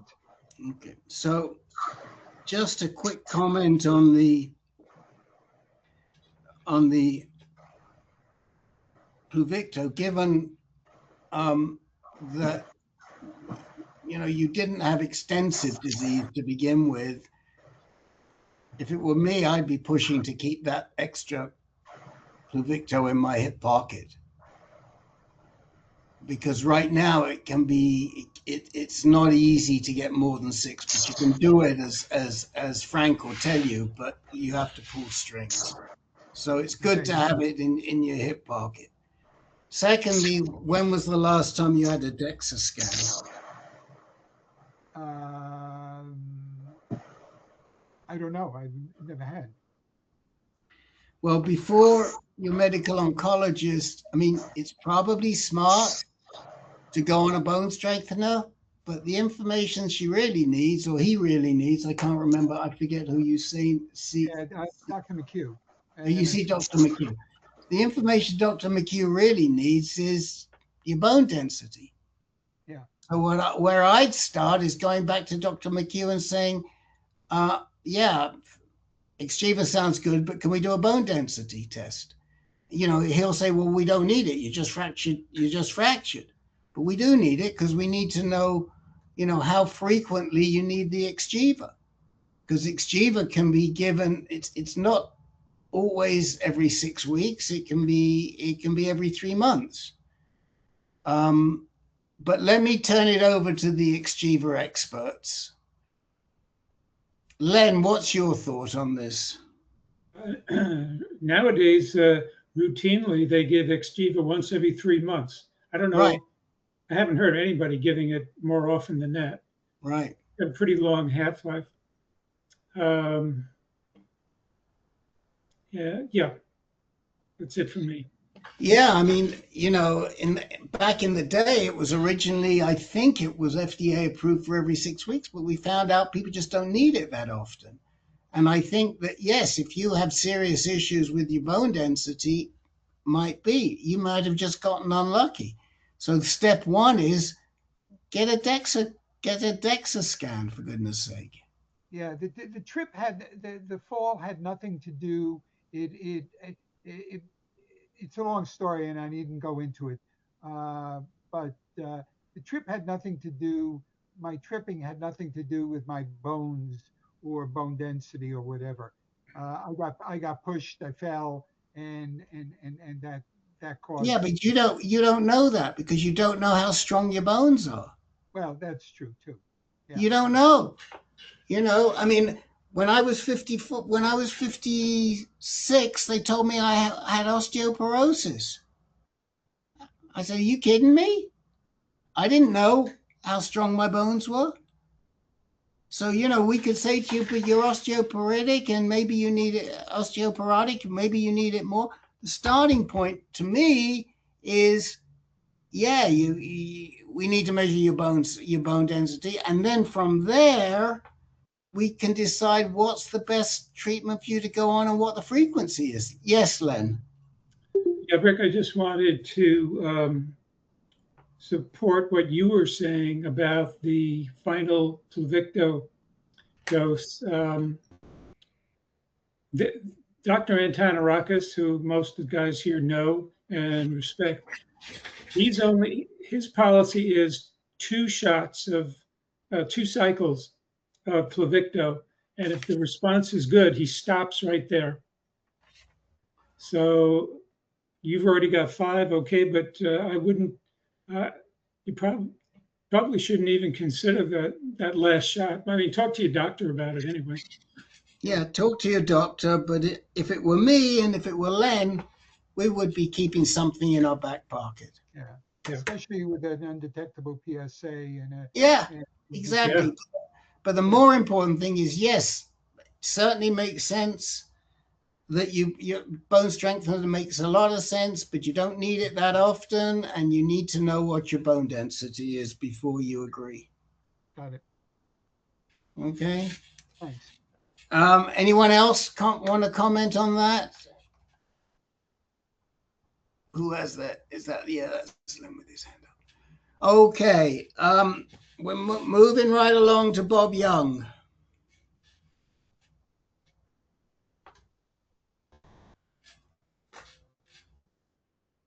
Still with us, Bob Young? No, he said he had to leave. He had something going on.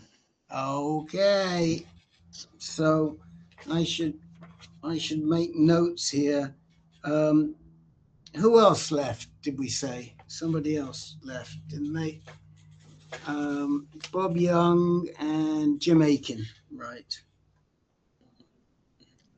But he did say he was going to start radiation in 2 days. Yep. Yep.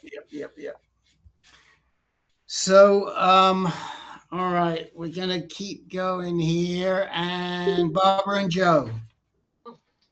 Yes, quickly, the update is we're due for a PSMA scan day after tomorrow. Okay. That was a Kaiser Permanente decision after I harangued them. And How you much may recall a rapidly rising PSA from about 0.1 to 0.3 in the fall. Zero. Yeah, 0.1 to 0.3.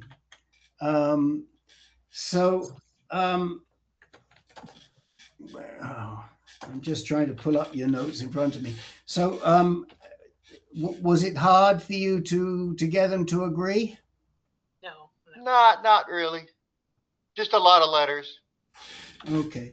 So you're getting a PSMA scan. The PSMA scan's been ordered, correct? Yes, Wednesday afternoon. Okay.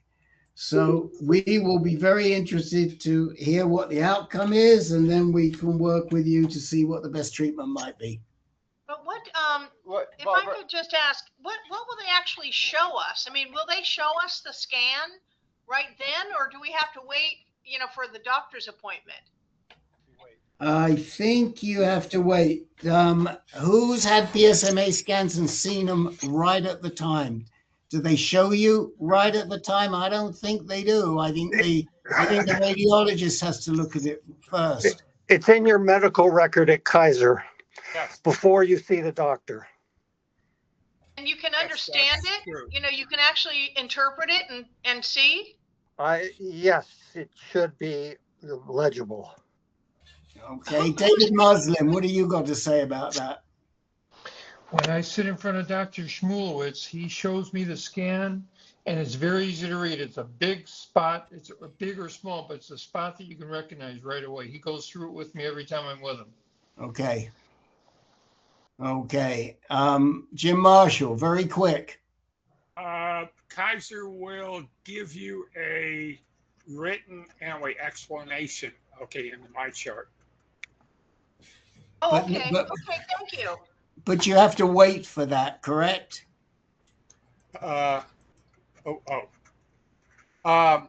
Yes.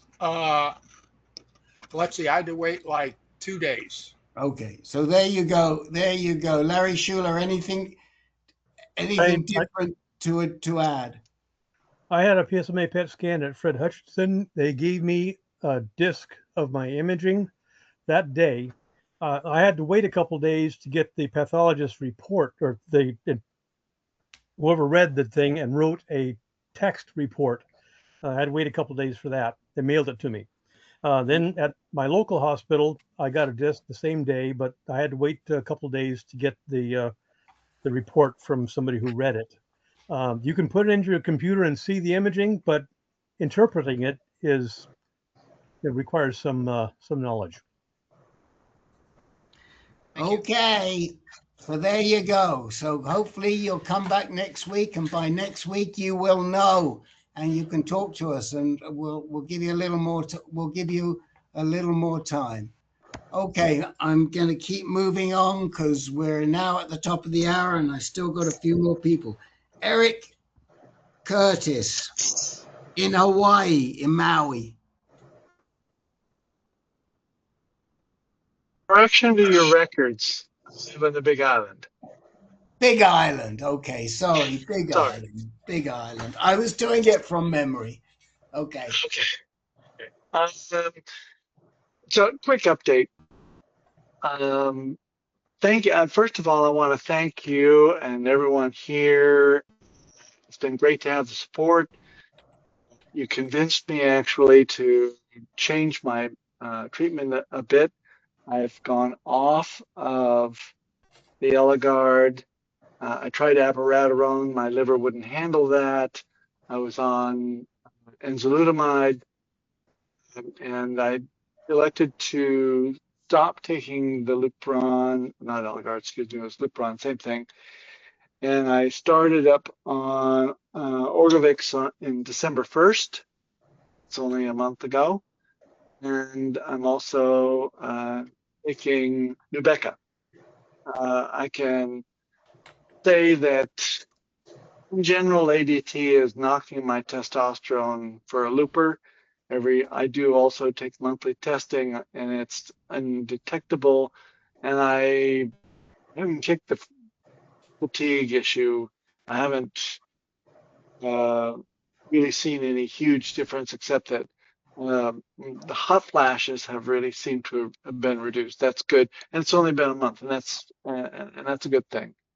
But otherwise, I'm continuing. I've got my 2-year anniversary coming up at the 1st of May. I'm sure you'll recognize this.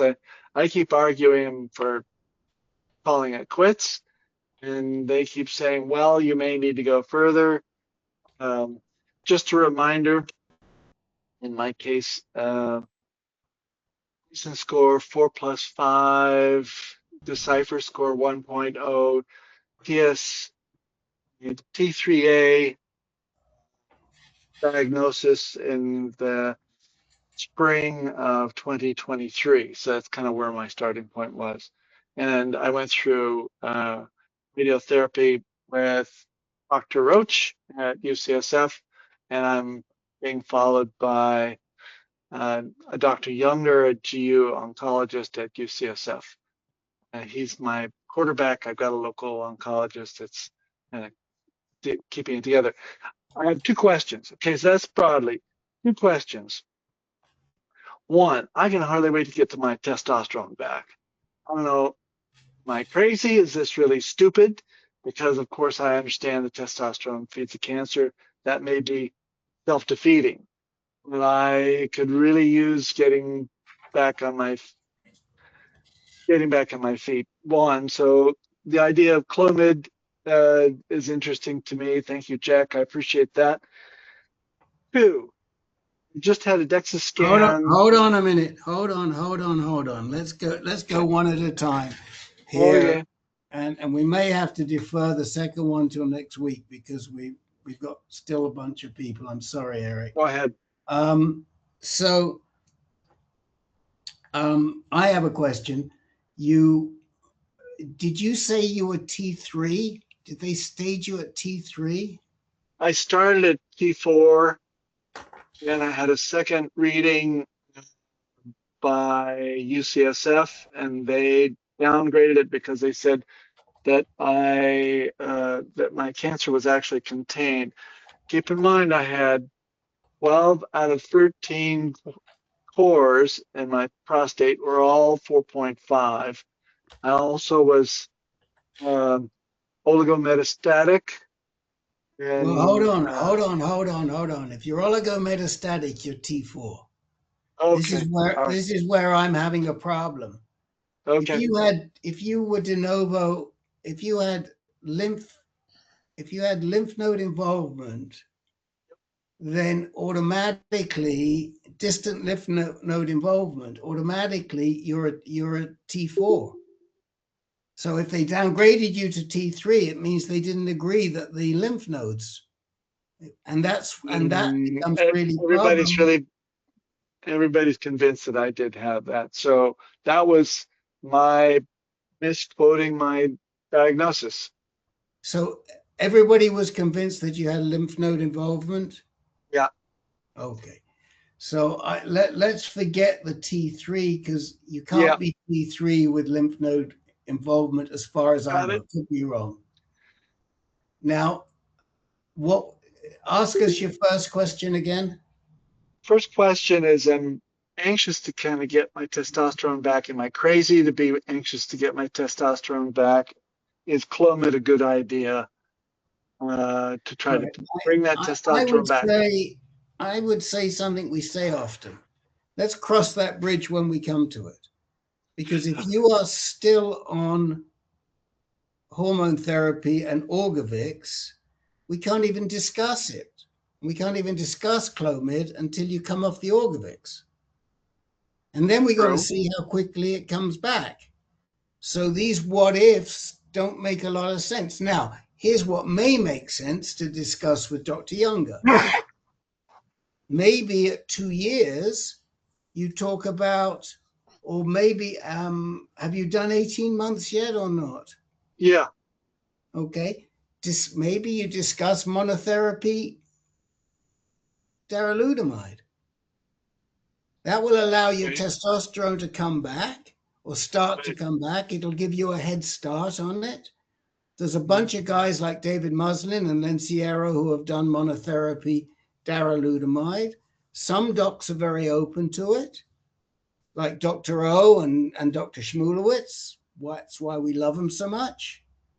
I don't know Dr. Younger, man or a woman? Guy and young. And young. So the problem is with the younger doctors, they don't want to get onto that cutting edge. Right. Now, you might have a shot with Mac and say, Mac, you know, all these. I have access to him. What's that? Have access to him, so I could put the question. You could. And you could say, Mac, you know, all these guys on AnCan who are with Schmulowitz and who are with O, mention the names. They're all on monotherapy, darolutamide, and I've done this, that, and the other. Oh, and Rettig is another one. Three big names: Dr. Rettig, Dr. O, OH, and Dr. Schmulowitz, who I put in earlier on.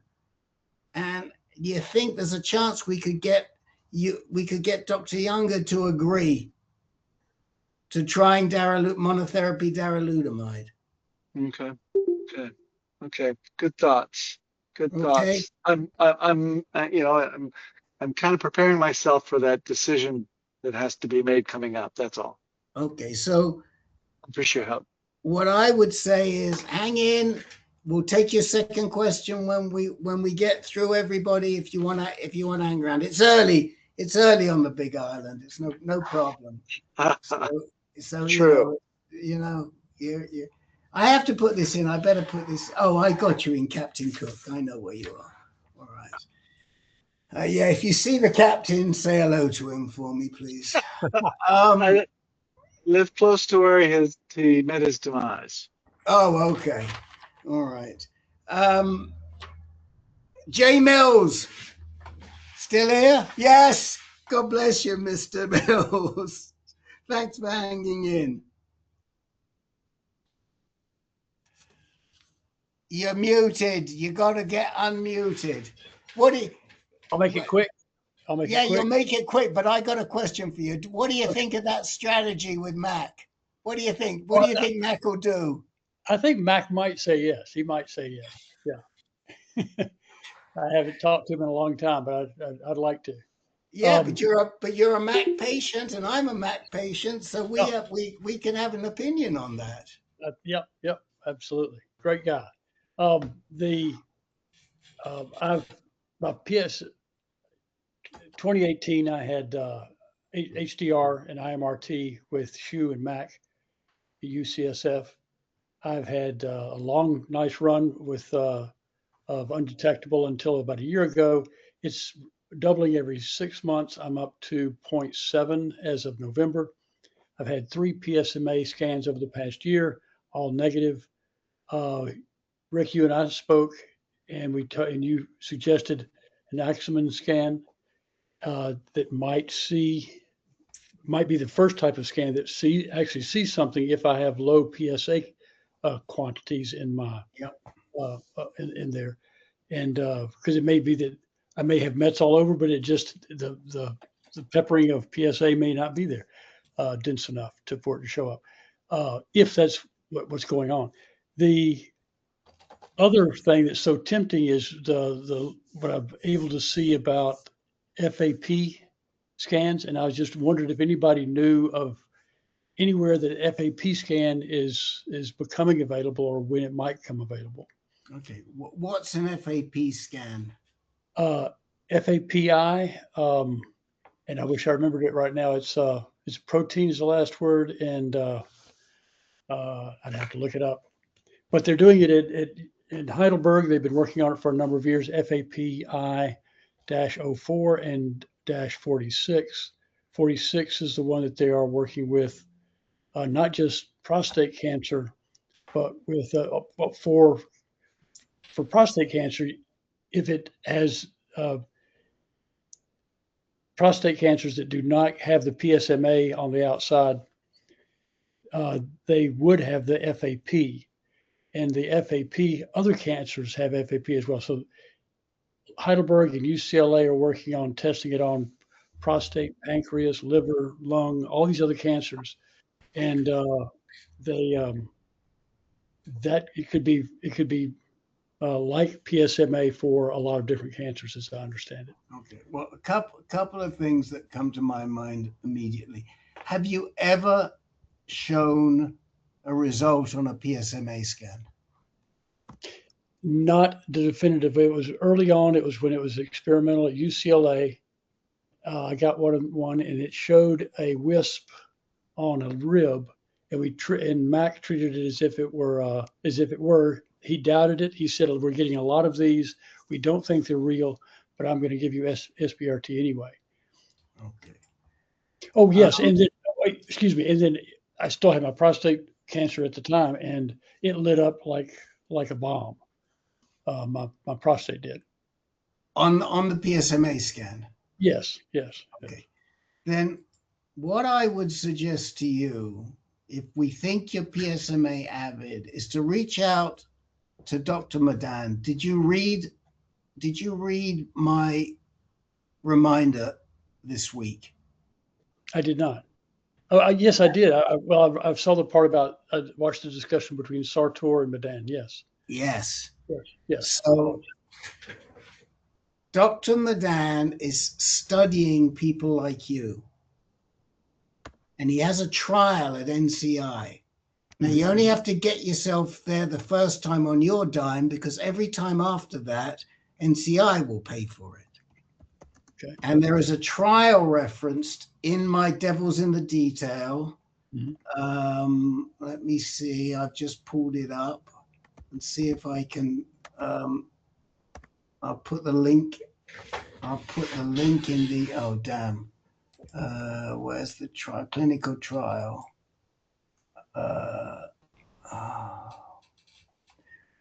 Okay. I think what happens is the link got corrupted. Yeah, the link got corrupted. I'm gonna have to. Yeah, the link got corrupted, so I'm gonna have to pull it up, and I'll put the corrected link in. But there's a trial going on at NCI to look at people who are in this new category called PSMA plus BCR. That's right. Yeah. Right. And so since this is something that he's really drilling down on, and something that this NCI working group has just come up with, and if you look at all of the docs on that working group, there's a bunch of that we know in there. And we are going to set up a meeting with Dr. Madan, and I've asked people to let me know if they're interested, and I will invite you, and I will make sure you get invited. Then you could be a good candidate for this PSMA plus BCR trial. Plus, you'll be speaking to a GU medical oncologist who's studying your situation. Well, that sounds great. I'll do that. I'll dig into it. And so, hold on a minute. And I just wrote to him, and I told him I've already got 3 guys that are really would like to talk to him. And what is going on? Sorry, I'm having a senior moment here. Here we go. PSMA plus BCR. Here's the trial coming up. BCMA, that's the paper.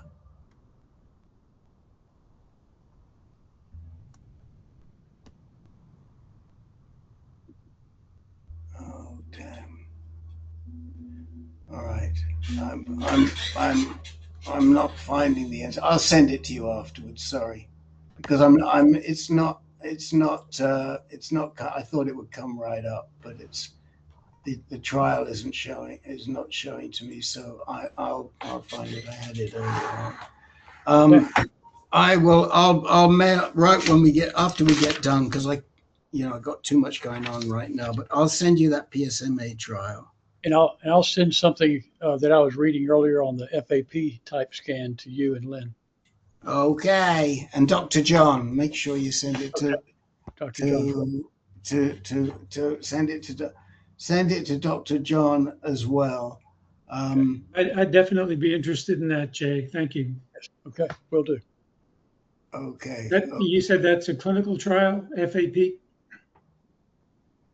There are three different clinical trials that were referenced in some things I read, and Okay.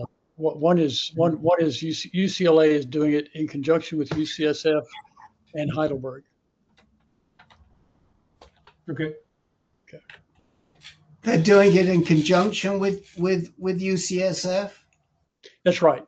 That's right. Well, then in that case, the other thing that I would do as well is I would reach out to Mac and ask him about the trial. Okay. And see what he says. All right. Okay. Here's the trial link coming up. Here's the trial link coming up. But I would talk to him. I'd talk to him about that, and I'd talk to Madan. Okay. I'll do both. And then let us know, and we'll keep navigating you. Len, do you know anything about this at the FPI? Have you heard about it? About what Jay's talking, the FAP? Yes. Yeah. Yeah, it's fibroblast activation protein, which targets. It's used with gallium-68. It's targets cancer-associated fibroblast in the tumor microenvironment. So that's from what I saw, it was more sensitive. It found tumors that FDG PET missed, and presumably it's for people who aren't producing PSMA. Yeah. But I mean, go ahead. I think I'd be more interested in that than the Madan trial, where it's a little bit risky, where they're just going to say, okay, you have PSMA positive cancer. We're not going to do anything until we can see it on a conventional scan, if I recall that correctly. Yeah, I think you're right. I put the trial in, but you can always pull out the trial when you see it. But it's a good way to get regular, and also pick Madan's brain. But to me, if Jay lit up at some point on a PSMA scan, he makes PSMA. Right. To some degree. How long ago was that, Jay? That was 2018. 2018. 7 years ago. A lot can change, Rick. Yeah. But have you ever heard of anybody who was PSMA avid changing to not being PSMA avid unless they have neuroendocrine disease or morph disease, which doesn't remember Kang? Yeah. Kang was first diagnosed in China with PSMA. He was PSMA positive. Okay. And then in New York, between Mount Sinai and MSK, his PSA went up to 69 before the PSMA PET scan showed anything. Yeah. Okay. Yeah. Fair enough. Okay. Thank you, guys. All right. You got a couple of good leads out of us today, Mr. Mills. All right. Thank you. Okay. Let me tell you who else we've got. Well, I'm here through the bitter end. We got Robert. RJ did leave, so I got to put RJ on my other list.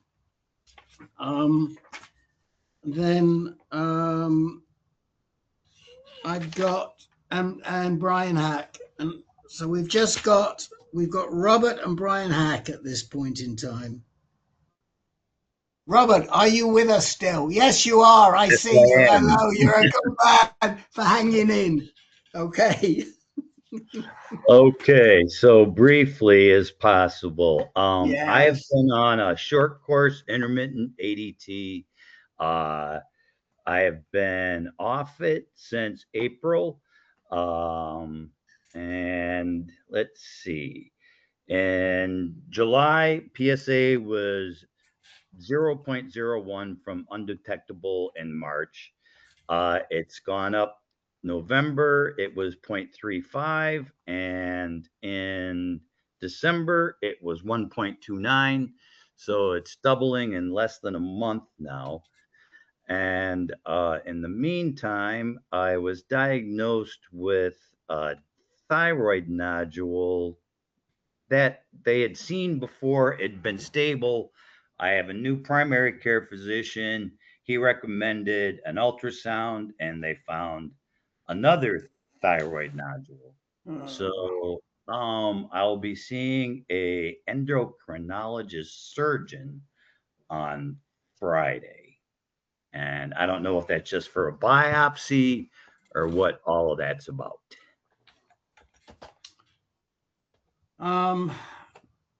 You're with Vanderweiler, aren't you? Correct. Yeah. What's Vanderweiler saying about your prostate cancer?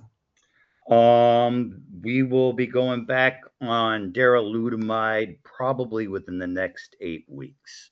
And there will be a PSMA PET scan at the time as well. Yeah, I mean, I think the PSMA PET scan is really important. And given all this MDT stuff that's going around right now, the discussion I'd be having with Vanderweiler is, let's do the PSMA first. Let's see if we can see the cancer. Let's see if we can radiate those spots. And then let's talk about whether I need to go back on some sort of hormone therapy, or because there are a lot of people where they're getting 12 to 18 months out of the MDT. And what is MDT? MDT. What is that? Metastasis directed therapy is what we used to call whack-a-mole. Oh, yeah. Right?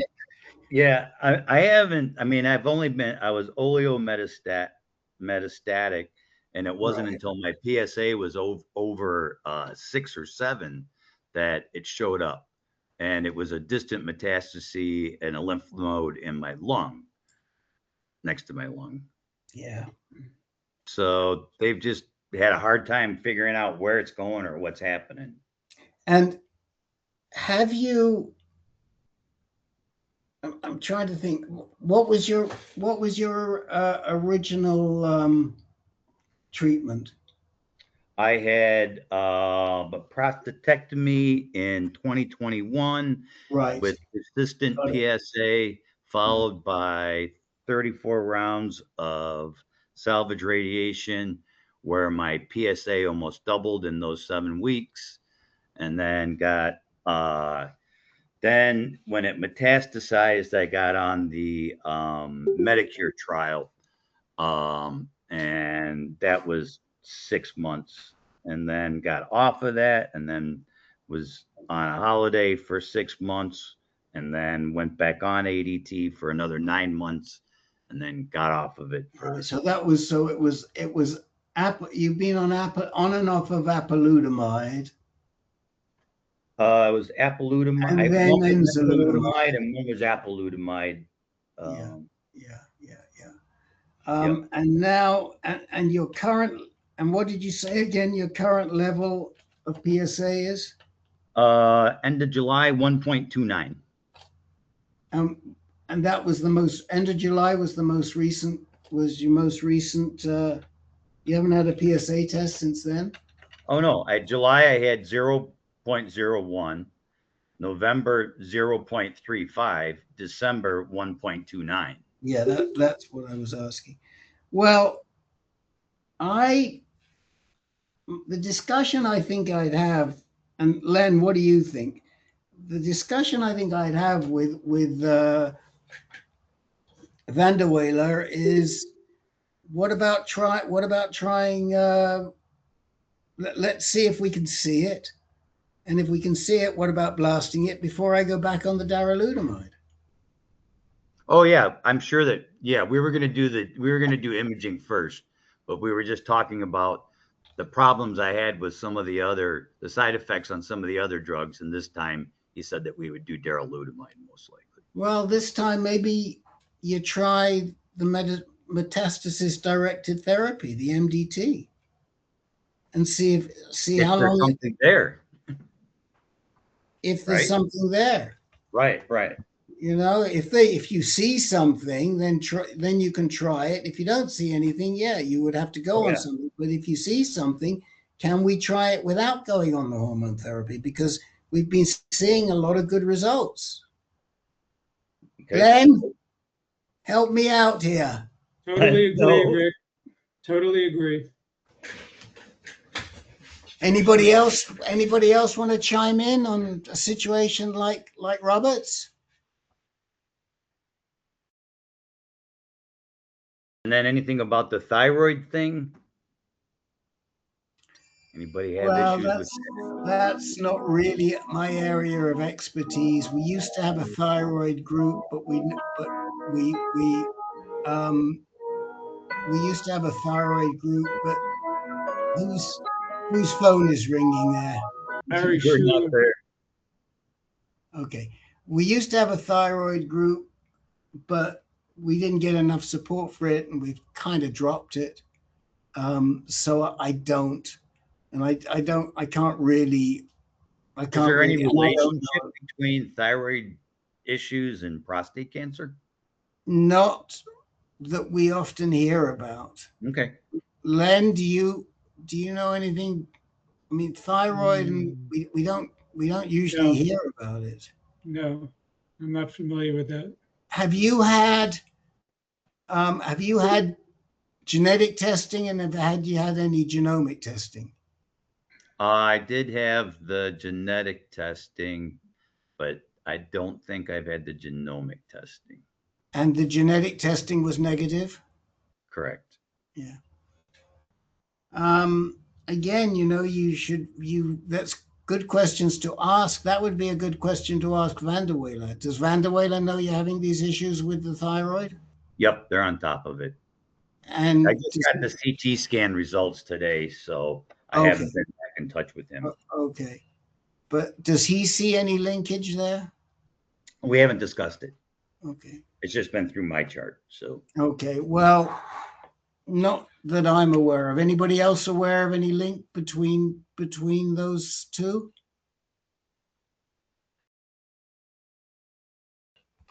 Sorry, we're not much help. That's okay. Gary Peters. I had thyroid cancer a long time ago, and when I got prostate cancer, I did a lot of research, seeing if there was any connection, and I asked a couple of doctors, and nobody said there was, and I found no association. I read a couple of things that said there was, but rarely. Maybe something's changed since that was 5 years ago. All right. Thank you for that. I appreciate it. Okay. That's all we know. So you may know more than we know. So this is one of those situations where you need to let us know if you find anything. Okay? All right. Thank you. All right. Last but not least, and he gets a special prize. The waiting to the end is Brian Hack. And then, yes, Jay, if you're still here, we can talk to you, but we've got to get Brian Hack first.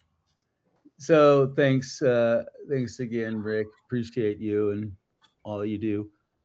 So here it is in a nutshell. I just finished my SBRT about a month ago.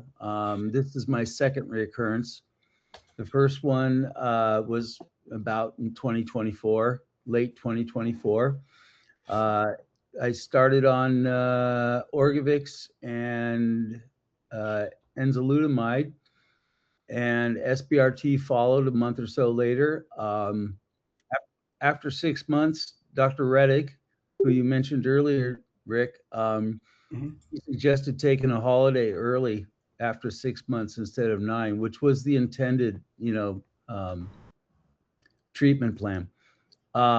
It didn't take more than 6 or 8 months before I was reoccurring again, and so this time I'm taking Orgovyx and Nubeqa, and so I here's my 2 questions. One, when should I plan to get another PSMA and PSA and testosterone lab scans? And B, I'm very interested in the monotherapy following the EMBARK study and some of the other, empirical, experiences from some of the guys in this group. I will say this, as much as I wanted to go on the monotherapy as soon as possible, I'm working out 3 days a week. I have not had the fatigue like I had with the enzalutamide, and I'm willing to give it a 9-month go, and unless I hear otherwise. But so yeah, when should I expect to get some scans and labs? Just because it's only been a month, and is monotherapy a good idea in less than 9 months of the doublet therapy, or should I stick it out for 9 months since I'm doing so well on it? And a couple of things I would say. First of all, what was the highest your PSA got to before you went back on the organ, the daro? Well, the first time, all the scans. This time it was probably 1 something. The time before it got up to like 19. Yeah, so I'm talking about this time. So this time, what would you say? 1 point what? 1 point.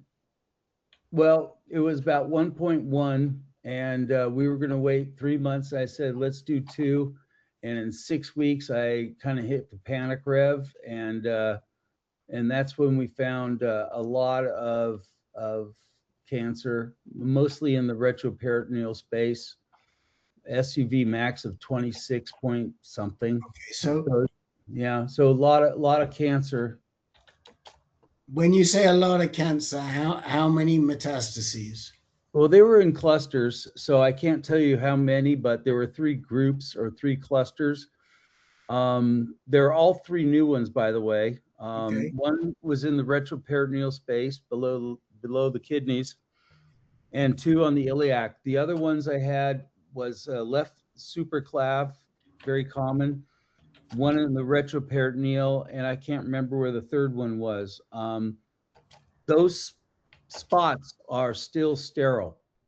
Those do not show new cancer. So the SBRT worked, to my surprise. Okay. So the SBRT. And when exactly did you do that SBRT? I did it I just finished this last treatment December 17th, and Keyshawn is my RO and Reddick is my GU med-onc. Thank you for those recommendations, by the way. Yeah, sure. So, and how many SBRTs did you do altogether? 5 fractions, same as before. Mm-hmm. Okay. So you did 5 fractions of SBRT. After you finished the SBRT, was your PSA still climbing? We haven't done a scan since, or a lab since I did my SBRT in mid-December. Finished it in December 17th is when I finished it. And how long are they talking about keeping you on the Orgovix and daro? Yeah, well, before I started the SBRT, as soon as my PS was climbing and my PSMA scan was positive, I talked to Reddick, and I threw out the idea of starting on the doublet therapy, which we both agreed on, and then after my SBRT, weaning off the Orgovix and just sticking on darolutamide. We haven't had this discussion yet, which is why I'm bringing it up to the group here. Do you think that's a good idea to start on a monotherapy soon after finishing my SBRT? Or, my last experience of doing 6 months and taking a holiday didn't turn out so well. On the other hand, this time around with the darolutamide instead of the enzalutamide, I'm handling the fatigue, I'm handling the brain fog, I'm handling the night sweats. Nothing seems to be bothering me right now. So But how long have you been doing this? A month? I started late September, early October on the doublet therapy, and then December was my SBRT. Okay, so 3 months, maybe 2.5 to 3 months into the doublet therapy. Yeah. So this is sort of we're going around sort of bit ass backwards here, which is why I'm having a little bit of problem following you. But what I'm hearing is sometime around September, October, you went back on doublet therapy, and in December you did 5 fractions. 5 fractions, and now you're wondering how long you stay. Anybody want to comment?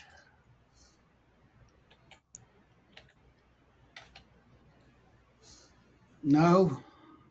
Len, I have a question for Len. Len, how did you get to the monotherapy? What was your decision-making process? Well, I had lymph node and bone metastases back in 2019. So I was put on darolutamide and Lupron for 9 months. I was on that doublet, and my PSA was undetectable. So I dropped the Lupron because I knew that was the source of the side effects. And I continued on monotherapy with darolutamide. I felt like I wasn't taking anything, and yet it did control my PSA for, I think, at least the next year and a half. Yeah, and then I just took a complete drug holiday. Are you on a drug holiday now? I am right now, but it's not from back, in 2023, I guess.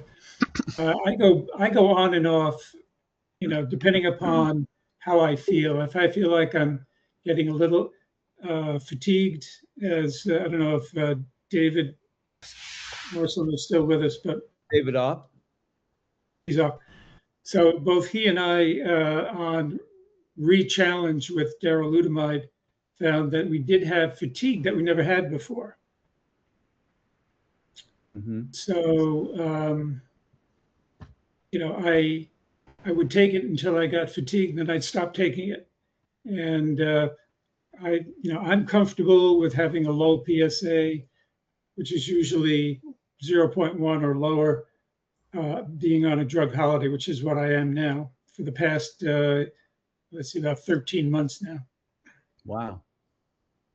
Okay. Well, that's great news. So how long before I should get another PSMA scan? Well, when you went back on that drug, on the organ and daro, what was your PSA at that time? Well, like I said, it was probably it was between 1 and 2 but I had a very high SUV max. Okay. And So, so I mean, I guess, you know what we're sort of getting into the weeds here with SUV maxes and this, that, the other. What we really need to know is how high was your PSA when Dr. Reddick put you back on? Yeah, it was about 1.1, and that was actually 1.1 was about 2 months. My PSA was done maybe in July, and my PSMA was done in September. Okay. And what's your current PSA? I have no idea. I have no idea. I haven't. Well, I think the answer is you need to take it. See, this is the problem. We got. But how long after? Yeah, you know, we're going around in circles here. Well, yeah, no, we don't know. Okay. Do you need a PSMA? You may do let's start with the easy stuff. Do a PSA. Monitor your PSA. I had 2 questions. One was, when should I do is there a timing? I'm looking for timing. Mr. Bryan, hold on. Let's talk about this. How often do you want to know? Now, personally, I want to know every month, no matter what. Mm-hmm. How often do you want to know so you have peace of mind? That is the answer. Only you can answer that question. So pick it. Okay. It's your choice. And also, as I say, I get testosterone at the same time. I get all the blood. I get everything, liver, because I want to see a track record that everything that should be functioning is functioning normal, because I've had the case where I got low on potassium and I got fatigued and I blamed essentially ADT, but it wasn't ADT, it was potassium. Mm-hmm. So as I say, I get the whole 9 yards, CBC, WBC, chemistry panel, liver, testosterone, and PSA every month for 8.5 years. Fine. That's fine. I don't disagree with having it done every month. Okay. I'm just wondering what is the standard? Let's go, Brian. There's no standard. Go for it. It's your choice. Brian, let's go for the low-hanging fruit. Let's go for the low-hanging fruit. The very first thing is, what's your PSA? If you haven't had a PSA for 4 months and you're back on testosterone and you're back on ADT, we got to see how you're doing. I kind of expect myself to be doing pretty well, but that's to be determined. I understand. We don't have hard data. I don't want to go there. I want to say you're asking how often should I do? Your question is how often should I do a PSMA scan, and how often should I do something else? Whatever you ask, and when can I stop? You're getting ahead of yourself. Basic stuff. What's your PSA? We haven't answered the question of the PSMA scan. The PSA Let's first of all figure out where your PSA is. Okay. You know, I mean, let's start with your PSA. If you come back and you say to me, well, the last thing I knew it was 1.1, and now I'm back on this, but my PSA is 1.5, then you're castrate resistant. Yeah. And then we've got to start talking. If you come back in and you say, well, do your PSA, my PSA has gone down to 1.2, then we have to say, well, you know, let's see, maybe we don't need to do a PSMA yet. I mean, everybody wants to do the fancy scans, but they don't do the basic stuff. Oh, I don't want to do the fancy basic scans. I've been zapped with enough, you know, photons to last me a lifetime. So I will reach out to Reddick. I just wonder if there was a standard practice of care that people follow that I should expect. And Yeah, you know, before you go to Reddick, do a PSA scan. Sure, I can ask my local uro to do that. No there problem. You go.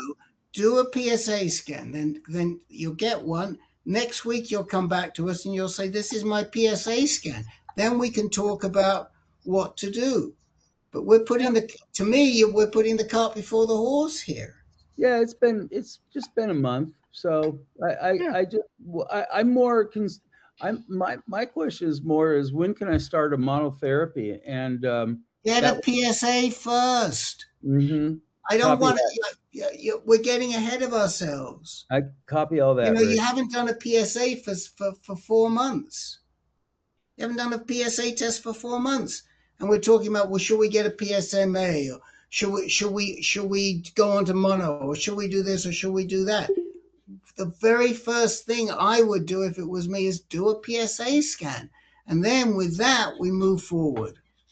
Len or somebody else, you want to say? Somebody has a hand raised. I agree with you, though, Rick. You know, Gary Peters. Gary Peters. Gary, go ahead. Sorry, I did not mean to raise my hand. Sorry. That's okay.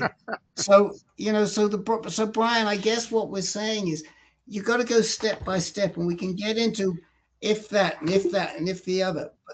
But the real question is, where's it going? What success do we have from the last month? What were we at? What was our baseline when we started going on there? I don't understand why Reddick put you back on without even checking on what your PSA was doing. Well, I can answer that. Even Reddick did not check, but my local Euro did, and it was dropping like a sack of cement, but it wasn't undetectable. But the drugs were having the Wait a minute. He said it was going down, but you told me it was at 1.1 3 months ago, and we haven't looked at it since. No, I guess I left a small piece of information out, Rick, and I don't want to take up too much time. Okay, but my local Euro wanted to do a PSMA, a PSA and testosterone right before I started my SBRT, and it was done in his local office, not in the lab that I normally go to. So I questioned the results, but certainly there was a very positive response to the doublet therapy. Okay. Sorry about that. Okay. Left that part out. Okay. Well, I would say let's get a PSA scan and let's see how you're doing, and let's see what's happened since November or September when you started on the doublet. Yep. Okay. Testo coming right up. Okay. All right, guys. I think I got to say it's enough. I can't do any more. I'm done. I'm sorry, Jay, but I've covered everybody who was here on time. You just got to be here on time because I can't. We've been going 3 hours now, and it's enough. It's enough. But come in Rick, next. Am I up next Tuesday, or is it Ben? Is it Dr. John? No, it's definitely not you. Okay. It is. I've got to find out from Dr. John if he wants to take it. If he doesn't want to take it, then It'll be Ben. It'll be you or me. Ben's going to take it. Ben's going to take it in the fourth Tuesday. Okay. Because he can't take it right now. So I think it's down to you. I'll work. Let me work it out with you tomorrow. Okay. Okay. Because yeah, I can't even think straight right now, but we'll figure it out. Okay. All right. All right, everybody. Good night, everybody. Sorry, I'm beside myself here, so it's enough for today. Happy New Year, everyone. Get some rest. Get some rest, Rick. Thank you. Thank you.